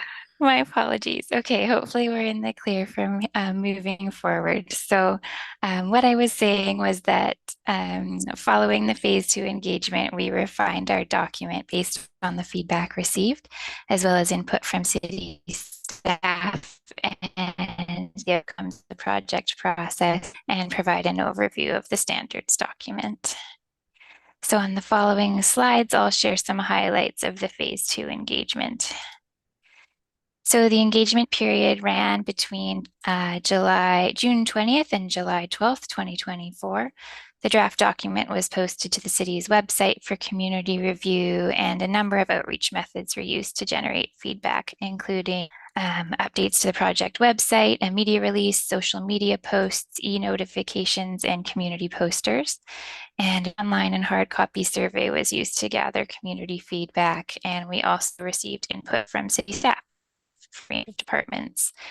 And the feedback we received was generally fairly supportive of the draft document. I'd say there were 3 really kind of notable feedback themes, which included safety, fencing around playground areas, and shade and all seasons use. So to address some of the concerns about safety, and really those concerns, I would say, were quite consistent with what we heard during phase 1, with the primary concern, if you can remember back from phase 1, being really about substance use in our near playground areas. So after we heard that feedback, we did add a guiding principle: safety and comfort are key, and integrated a number of safety measures document, and those include activating park playground spaces with programming and gathering areas, increased opportunities for safe garbage disposal, including sharps bins, integrating CPTED, so crime prevention through environmental design principles in playground planning and design, really early on in the process, and then lighting in select locations, placemaking elements to strengthen sense of place, which I think behavioral research has often shown can discourage unsafe behaviors. And the next theme we heard about was fencing. So many respondents expressed a desire for more fully fenced playgrounds within parks.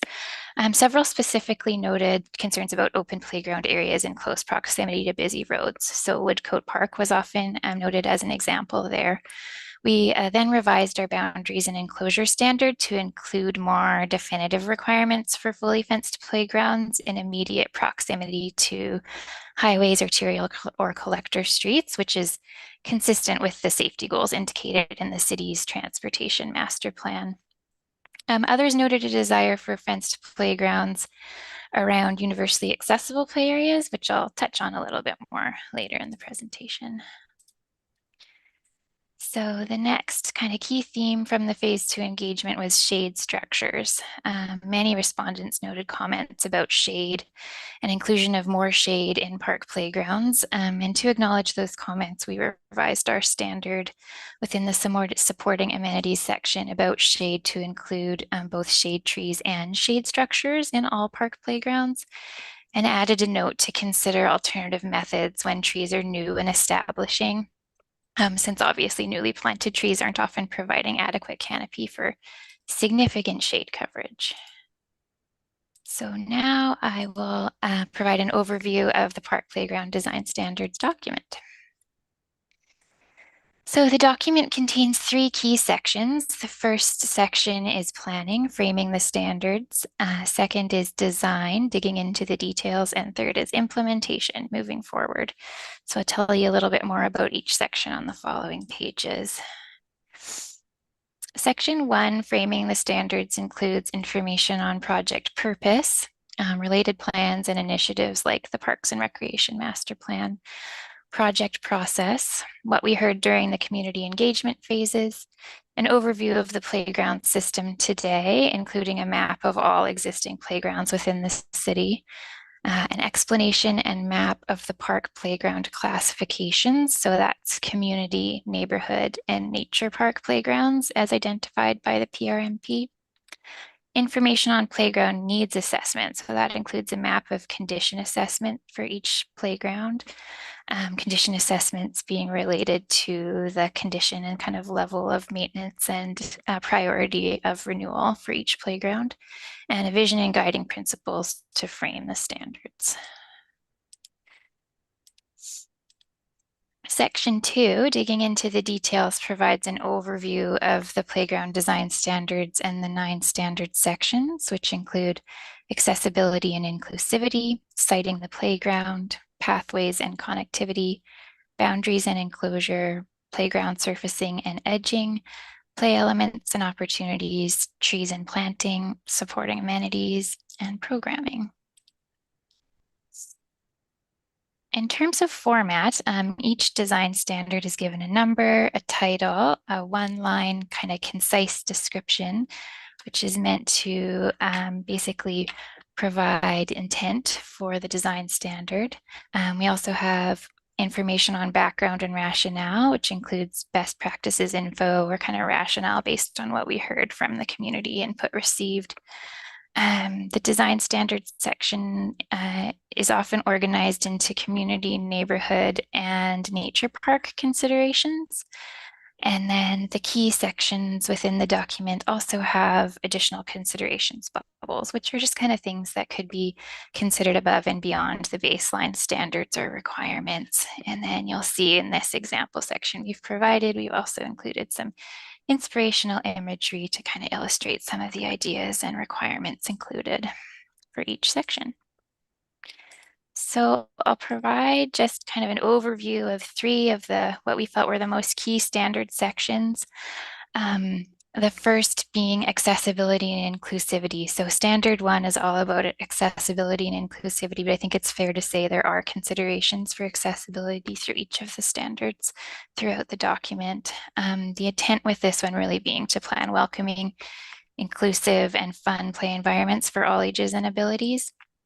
Based on the community input we received and our background research, we really identified that it would be important to provide recommendations for all types of inclusivity. So going beyond just mobility considerations to include vision, hearing, and sensory considerations as well. For mobility, the standards include requirements for accessible paths of travel, open spaces or transfer platforms next to play elements.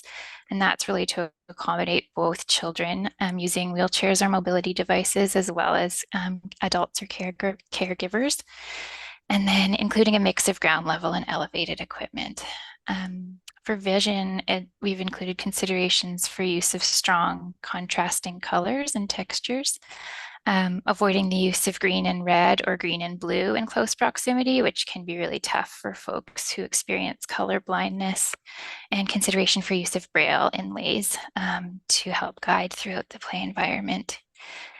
Hearing challenges, for those who kind of can't rely on their sense of hearing to navigate a space, just making sure there are really clear sight lines to do so, as well as avoiding materials that could create kind of scraping or clanging sound. So examples being rocks next to a metal slide, reason for that being it's really bothersome for folks who use hearing devices or hearing aids.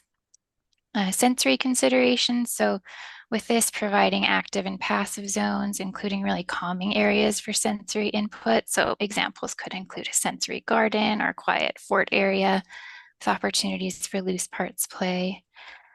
Another calming way to provide sensory input for kids who really crave movement input is just a large variety of swings. And then as mentioned previously, fencing. So kids with sensory processing challenges often have been found to bolt when feeling really excited or kind of dysregulated. So providing fencing to fully surround any universally accessible playgrounds for safety and just to put caregivers at ease as well.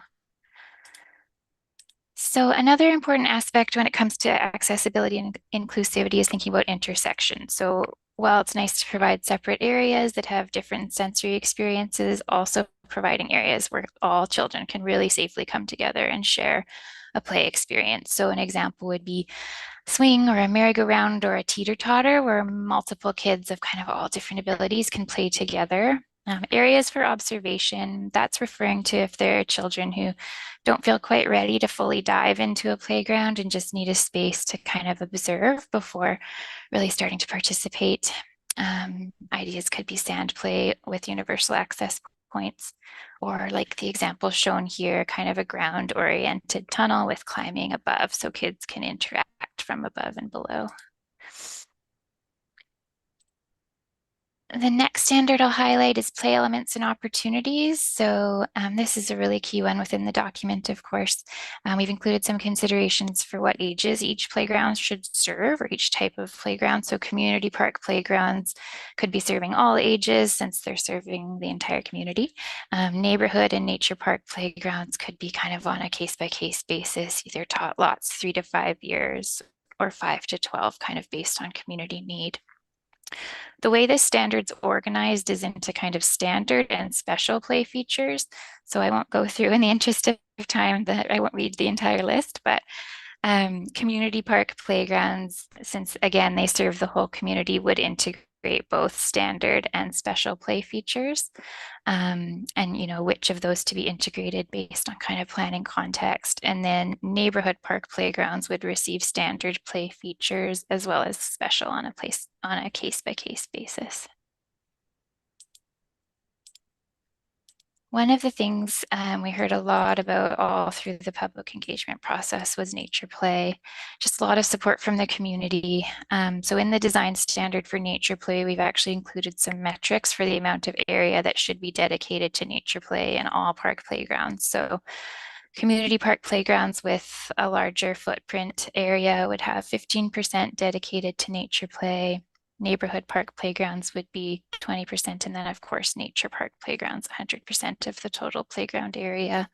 So when we speak about nature play, kind of examples could include natural climbing features, nature discovery features, so things like willow tunnels or paths through planting areas, log tunnels, topography, water play, sand play, and loose parts play are all really good examples. And then last section I'll provide information on is supporting amenities. So this is a really important one. Again, going back to those concerns about safety, one of the key reasons why community members weren't using park playgrounds was just that they felt there was a lack of supporting amenities, like benches, garbage cans, and shade structures, and including more of those types of amenities to encourage positive and diverse use of playgrounds can really help to activate them and encourage more positive behavior generally. So and also, of course, amenities for all seasons use. And you'll find a lot of the supporting amenities included in the document are to help kind of really foster gathering places around playgrounds. Again, supporting amenities are organized into standard and special. So standard being for all park playgrounds and then special being for community park playgrounds. In the document, you'll find a table that summarizes all of the supporting amenities, and that table includes a description, considerations for implementation, what type of priority this amenity is within the playground system, as well as a capital park cost estimate. And so now that I've said the word amenity a lot, what amenities are we talking about? So standard amenities being gathering spaces, waste receptacles, shade elements, bike parking and signage, and then special amenities including washroom buildings, splash pads, public arts, picnic shelters, water fountains, multi-sport court, pop-up retail, barbecue areas, lighting, and games tables. So these types of amenities were ones that were generally well supported by the community through our engagement or we identified a need as part of the playground system within Courtenay. So the last section I'll tell you about is section 3, implementing the standards and moving forward. So this section includes information on playground asset management planning, financial recommendations for implementation. So those include considerations potentially for investment consolidation, preliminary high-level cost estimates for the community, neighborhood and nature park playgrounds, as well as potential funding strategies. And then a playground design standards summary table. So this kind of brings all of the information within the document together and organizes it according to community, neighborhood, and nature park playgrounds, just as kind of a quick overview resource if you want to find a bit of information quickly, and then you can head into more detail from there. So final steps of the project. The Park Playground Design Standards document will be finalized following council direction. And then moving forward, the standards will be implemented on all future park playgrounds and redevelopments, with the first being the Woodcote Park Playground renewal anticipated for 2025. So thank you for your time this evening. And with that, I'll pass it back to Joy for some closing remarks. Thank you through the mayor to council. As Vanessa shared, the park playground design standards will be applied to the upcoming projects such as the Woodcote Park replacement and the new Brooksfield Park. Okay.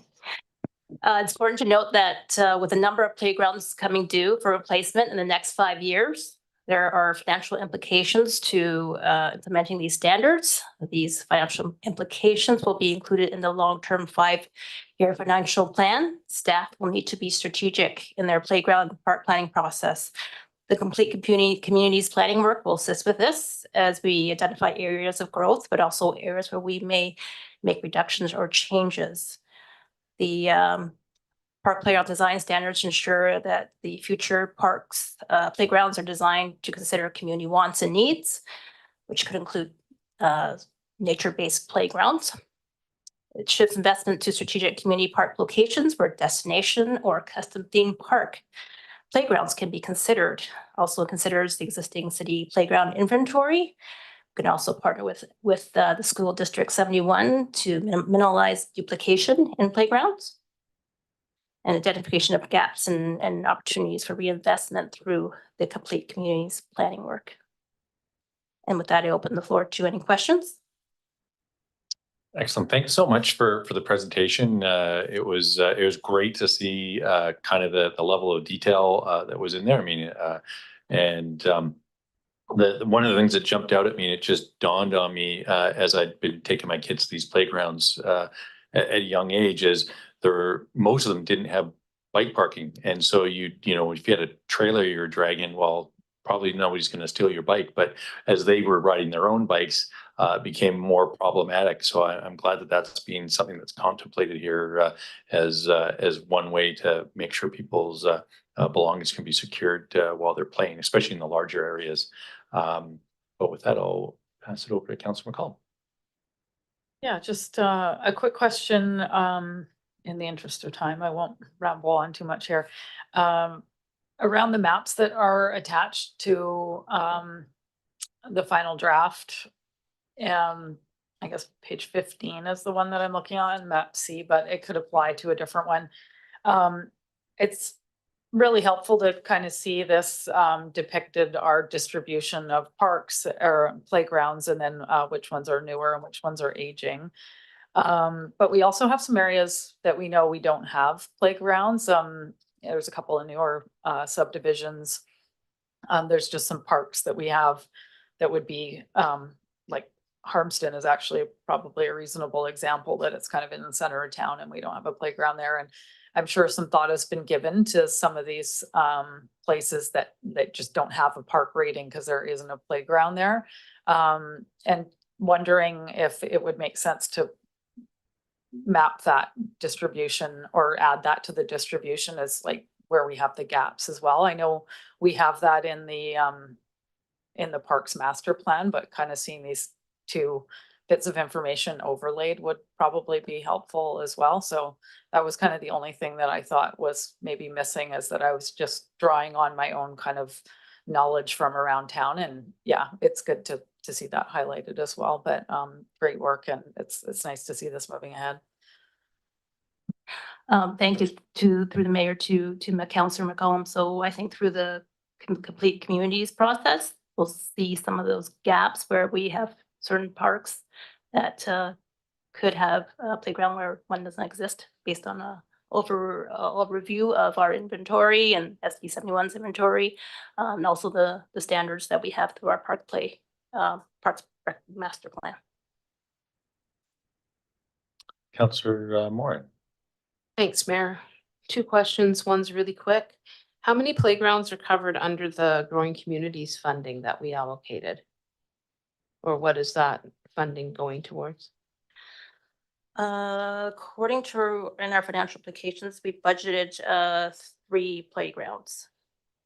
There's 2 community parks and the 1 neighborhood park. So when you said earlier, there's 5 playgrounds that you want to work on over the next while, does that take 3 off that list with that funding? There will be 3 of those, yes. Of the what I said was, I'll clarify, is that we have several playgrounds that are up for renewal in the next 5 years. Yeah. And the 3 that I identified are included as part of that need to be replaced in the next 5 years.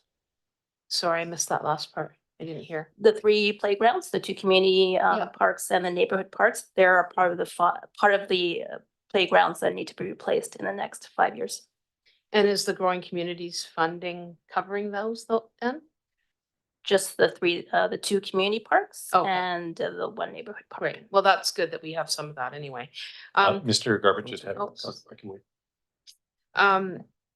Yeah, and just going back to the school district 71, I think that's really a great idea to explore. It's interesting because there's a lot of nature-based classrooms now, and I know that there was some commentary in Cumberland that love the idea of nature-based preschool and playgrounds, don't get me wrong, but Cumberland was actually seeing some impact to their trails and things because they have so many of those groups out there, little preschoolers treading in the forest and doing whatever. So that came up actually in some meetings with Cumberland. I don't know if you've heard that, but I guess I'm just curious what some kind of partnership with ST 71 could look like in terms of, because I know Puntledge obviously uses Puntledge Park, Quinish uses Sandwit Park, like all the schools actually access our playgrounds. So. Thank you through the mayor to Councillor Moran. Absolutely, school kids and youth are using park playgrounds, parks, sport fields on a regular basis, and also us access, or the public accessing school space. The kinds of discussions we're having with the staff at the school board right now, or the school district right now, are around looking at where they're doing playground investment. So they've got a pretty clear playground investment strategy that's been laid out, that's come with some additional investment sort of compared to historically relying solely on PACs to raise money. They now have district funding in addition to PAC fundraising. And so really trying to collaborate on where they're doing playground investments. And for instance, if we have a park next door and we're looking at a playground investment, is the right decision to invest in 2 new playgrounds? Is it to look at one and how we maximize sort of the amenities we're putting in public space, and really trying to have those types of discussions? The school district staff are very clear that playgrounds are accessible to kids and youth and families, even during the day, but they can't be there when school kids are on the playgrounds. There's a little bit of limitation, but we're really trying to maximize the amount of public space and where we locate amenities to make sure that we're not, for instance, putting 2 brand new playgrounds across the street from each other. As an example, that would be a discussion we'd have and see if maybe it's a playground and a different amenity across the street from each other. So those are the types of conversations we're having at this point. And are we seeing any of our playgrounds being kind of overutilized by schools, or where there's a real presence? Because I mean, that is something that's coming up in Cumberland, apparently. Not in their playgrounds, but Yeah. nature spaces. I haven't heard of any concerns around playgrounds. I would say my experience is more related to sport fields. That is more where our sport fields in general are designed for a certain amount of public use. And when the school use isn't accounted for, typically like a grade A field can only, accommodate, for instance, 16 hours of use. A school could be on that 35 hours plus the hours we schedule on it. So I'm not used to hearing concerns at a playground. It can withstand sort of substantial use. It's more sport fields where we would expect to see an impact from use from school use instead of quote unquote public use. Thanks. Thanks, Councillor Morin. And I guess my question, did you have a question, Councillor Birch? Oh, yeah. Yeah, the question I was going to pose, which I think I pose generally every time we talk about playgrounds, is those partnerships that are out there. And I literally was at my Rotary Club meeting this morning that was talking about, how we did the Sky Park playground over 10 years ago now, and it needs some stuff, and they wanted to add some things. And in fact, the lookout on Dyke Road is now a big hole. So there's a lot of anxiety, and there's multiple clubs and there's other service clubs, and just how they're going to be brought into this discussion, because I think they bring, frankly, money and potentially some cheap labor, I guess, for lack of a better term as well. Thank you through the mayor to council. We have been approached by some of the service clubs also. And what we let them know is that we wanted to go through this process first and have the designs standards accepted by council first. And then once we have these adopted, we can come back out to the service clubs and let them know, hey, we're going through this process. Through the design process, there'll be many ideas, probably some amazing specialty play features that we want to get funding for. So I think with this in place, we can approach them and say, hey, there's this feature, like a rock climbing feature, this amazing netting climb feature. You're interested in this, and we can start that conversation for sure.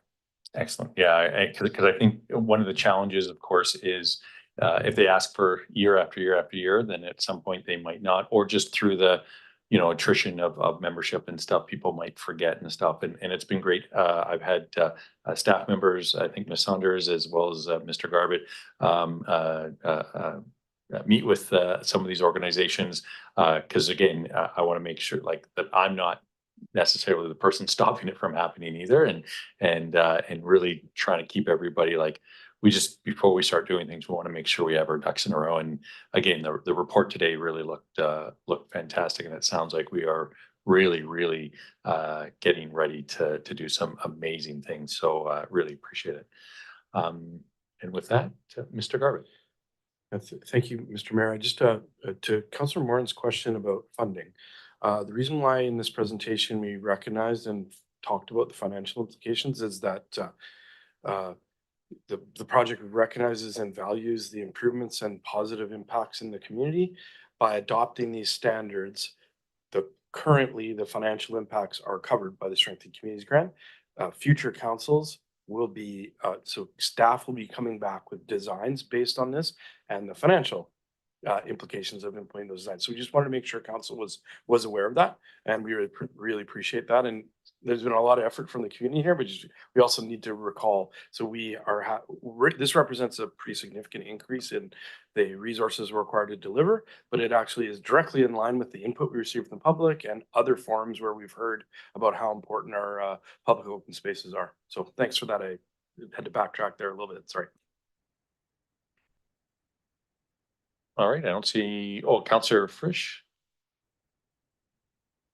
Yeah, thanks, Mayor. I'm really excited to see how open-minded we are on designs, and really encouraged to see how much, well, a lot of photographs anyways, and there's a whole section to natural materials and natural designs. So this is really great. I also like how it's, we're thinking of having it accessible for everyone, but also challenging for everyone. So, I'm a big fan of risk tolerance, and so these designs don't look like they're really boring, so that's great. My question is around natural materials and how we decide when we're going to do something out of metals and plastics versus something out of wood and rope and so on. Thank you, the mayor, to Councillor Fish. So there in the standards, there are particularly through in nature playgrounds and nature parks. That's where we would consider a majority of materials as natural sources. But with the community and the neighborhood parks, we can also look at percentage based on percentage identified in the design standards. So the community park might have X amount towards natural play materials and also amenities, and the same for neighborhood parks. That makes sense. Can you name a nature park for me? You know what? Cumberland just did a really great one by the lake. Yeah.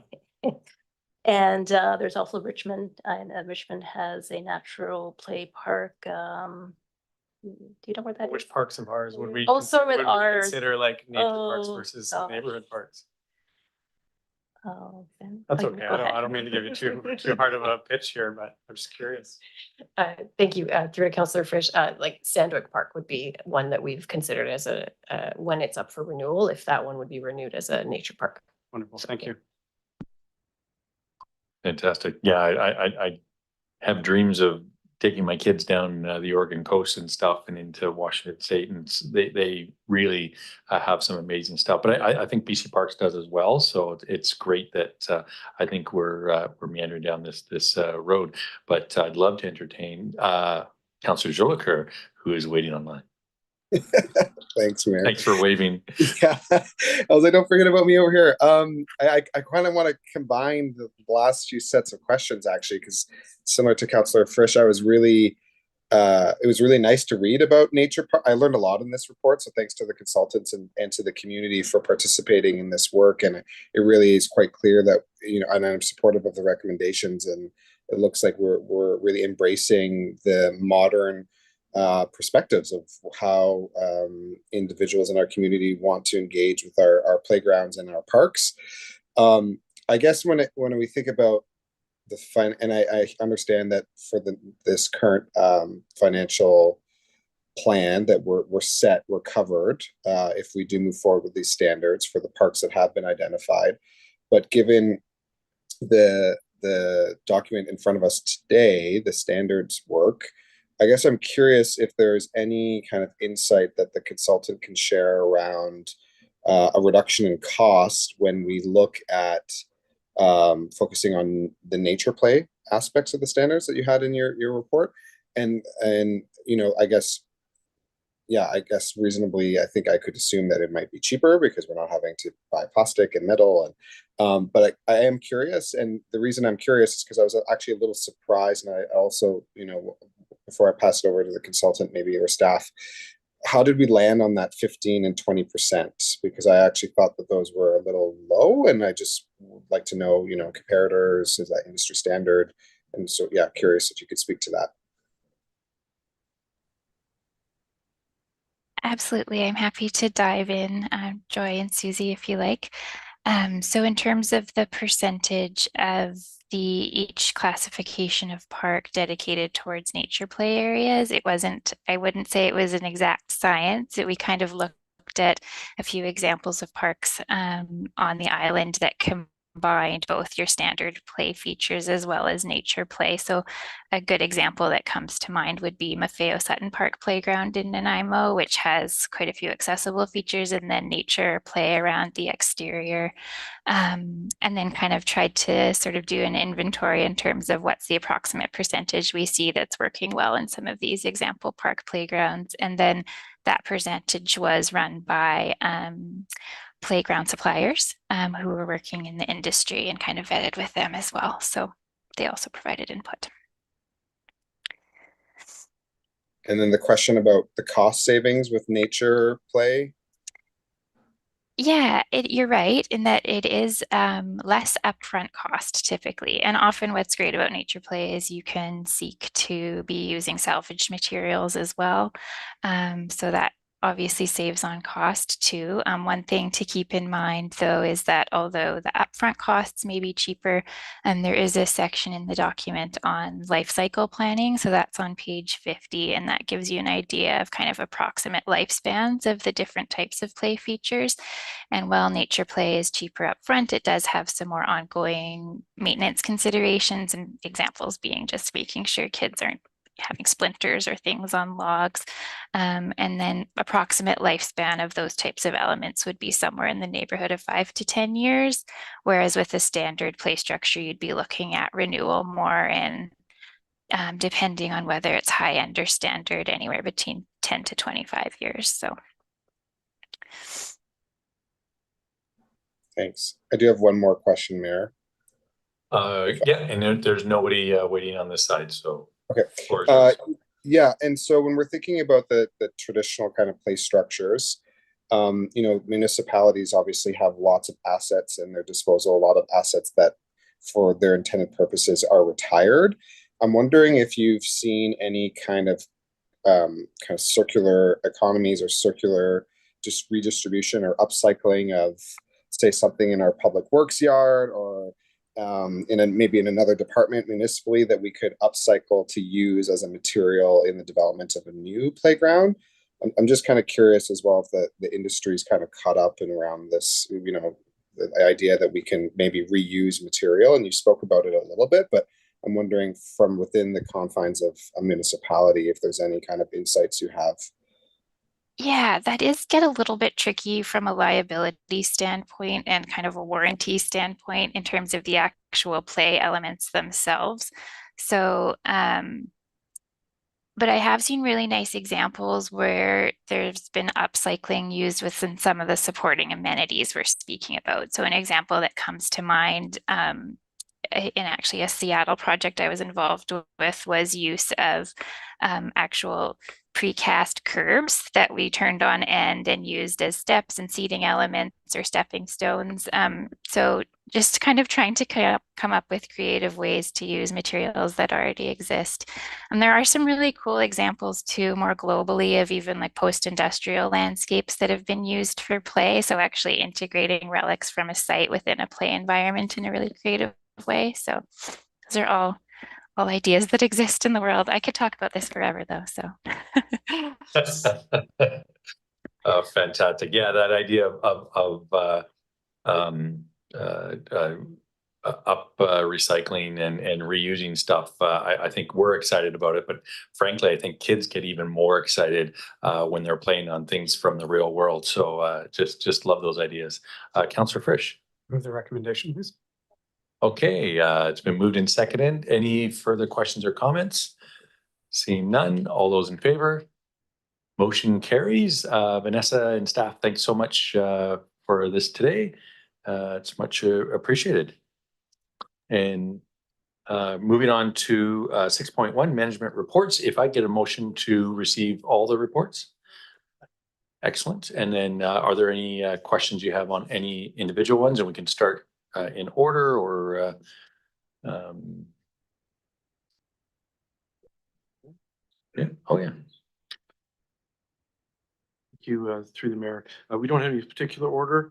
In the past, the management reports are for council's information and then directors have responded. But if you wanted to start, we could start.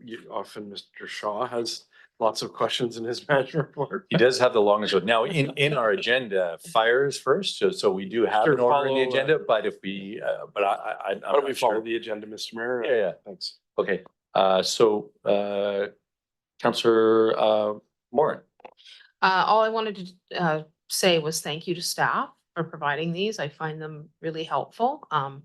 Don't want to get into a long conversation, but I also appreciate that staff has been here all night waiting for their reports to come forward. And I just want to acknowledge that, just didn't want to just pass it with, and it's like, thanks, see you later. Thanks for staying here all night. And just wanted to acknowledge appreciation for the reports. Thank you. Thanks for that. I had a few comments that seem there's no lights on. First and foremost, and I'll go through it as it is in the agenda under fire. Just one thing, there's lots of great stuff in there, but just on the recruitment, just the fact that we have recruits, they're nearly trained through, and just really a question on how we are on the recruitment. I mean, I see the sort of annual recruitment things that go out, but are we looking good in terms of a complement? Thank you for the question. Right now, we currently have 14 people that are trained up and waiting for spots to become available. So we're in good shape right now. Wow. So we got a wait list. Correct. We have a wait list. Yes. Wow. That's good way to sell that. Very nice. Very nice. Thanks so much.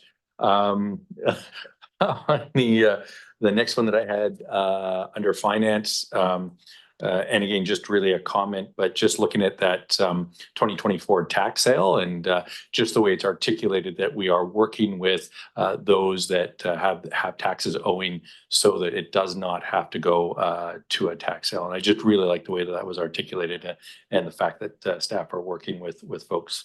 And I think Councillor Gilles. Thanks, Mayor. Yeah, I only had one in Mr. Shaw's report. And I can't recall if I've already asked this question or not, whether in meeting or privately, but the welcome to Courtenay sign, will that include the traditional welcome language from Comox First Nation as well? Thanks for asking. That's a great question. Thank you. Through the mayor to Councillor Joe LaCour. Yes, we've been working in partnership with the Comox First Nations to understand what they'd like to see in terms of their representation on the sign. So we're hopeful to see something come to fruition. This would also include an amendment to the existing sign on South Island Highway to include that same messaging, Brian. Fantastic. And Mr. Garrett? Yeah, thanks. Just in addition to the comments from our Director of Operational Services, some of you may have noticed just today that Comox First Nation has updated some information as it relates to Comox First Nation, which has been a topic that has been being discussed in the community. So the balance of how to reference and acknowledge the area is something that we need to be clear with Comox First Nation, and that is underway, and we appreciate their help, and they have a lot underway right now. So we're very thankful to be working with them.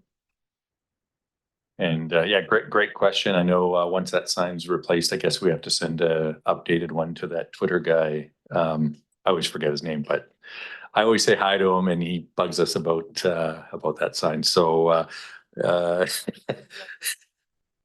okay. So he doesn't care anymore. Okay, fair enough. And if there's no other comments, I did have one about ops, and just really a huge shout out at the end of the school year last year. I do have the opportunity to talk to many classes throughout the year, but in particular, having the public works. I'm not sure if you still call it public works yard or if it's the operations yard. I learned the terms, but the kids, I mean, you know, they asked me my questions, but to be able to go out and your staff were amazing. So just really want to compliment and hopefully it was reciprocal and everybody enjoyed their days. So Thank you for that. Yes, Operations Center, I guess is what we're going by now. The kids were a thrill to have, and the staff enjoyed them as much as they enjoyed being there. It was a great opportunity to interact with the students, to showcase what we do operationally to support the city services. So it was great to have them. We look forward to hosting events in the future.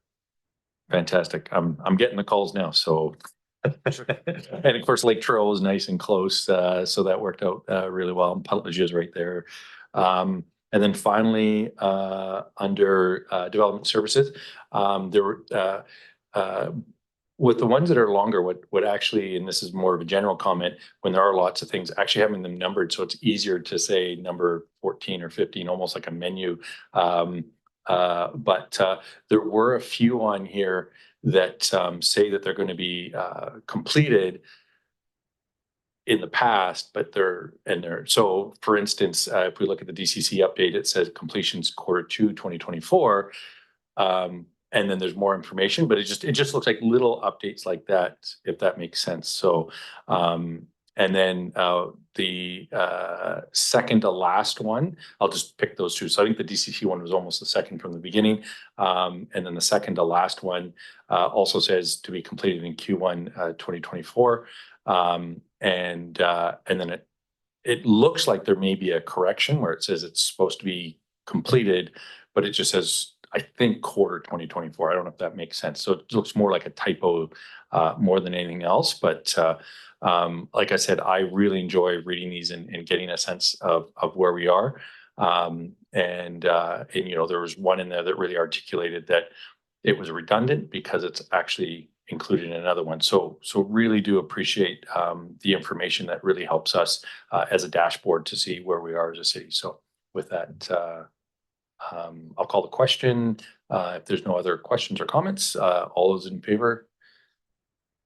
And that motion carries. And we'll get into our council reports. We'll start, there'll be some folks missing, but Councillor Frisch. Councillor Hillian has his on line. Councillor Jolicoeur. Okay, and Councillor McCollum and Councillor Morin. And I've just got a few things on here. Was able to attend the Comox Valley Hospital Staff Appreciation Barbecue to just let the staff know that we do really appreciate them. Also attended the Elder College 25th anniversary. And as somebody that started teaching there about 20 years ago, was told that I only have another 5 years before I can start taking classes. And had a great meeting with the downtown BIA and talking with the businesses, but also our police chief or officer in charge, Scott Mercer, was there as well. So, and with that, we have an in-camera resolution. All right, all those in favor? And we are in camera. And oh, no, we're not streaming.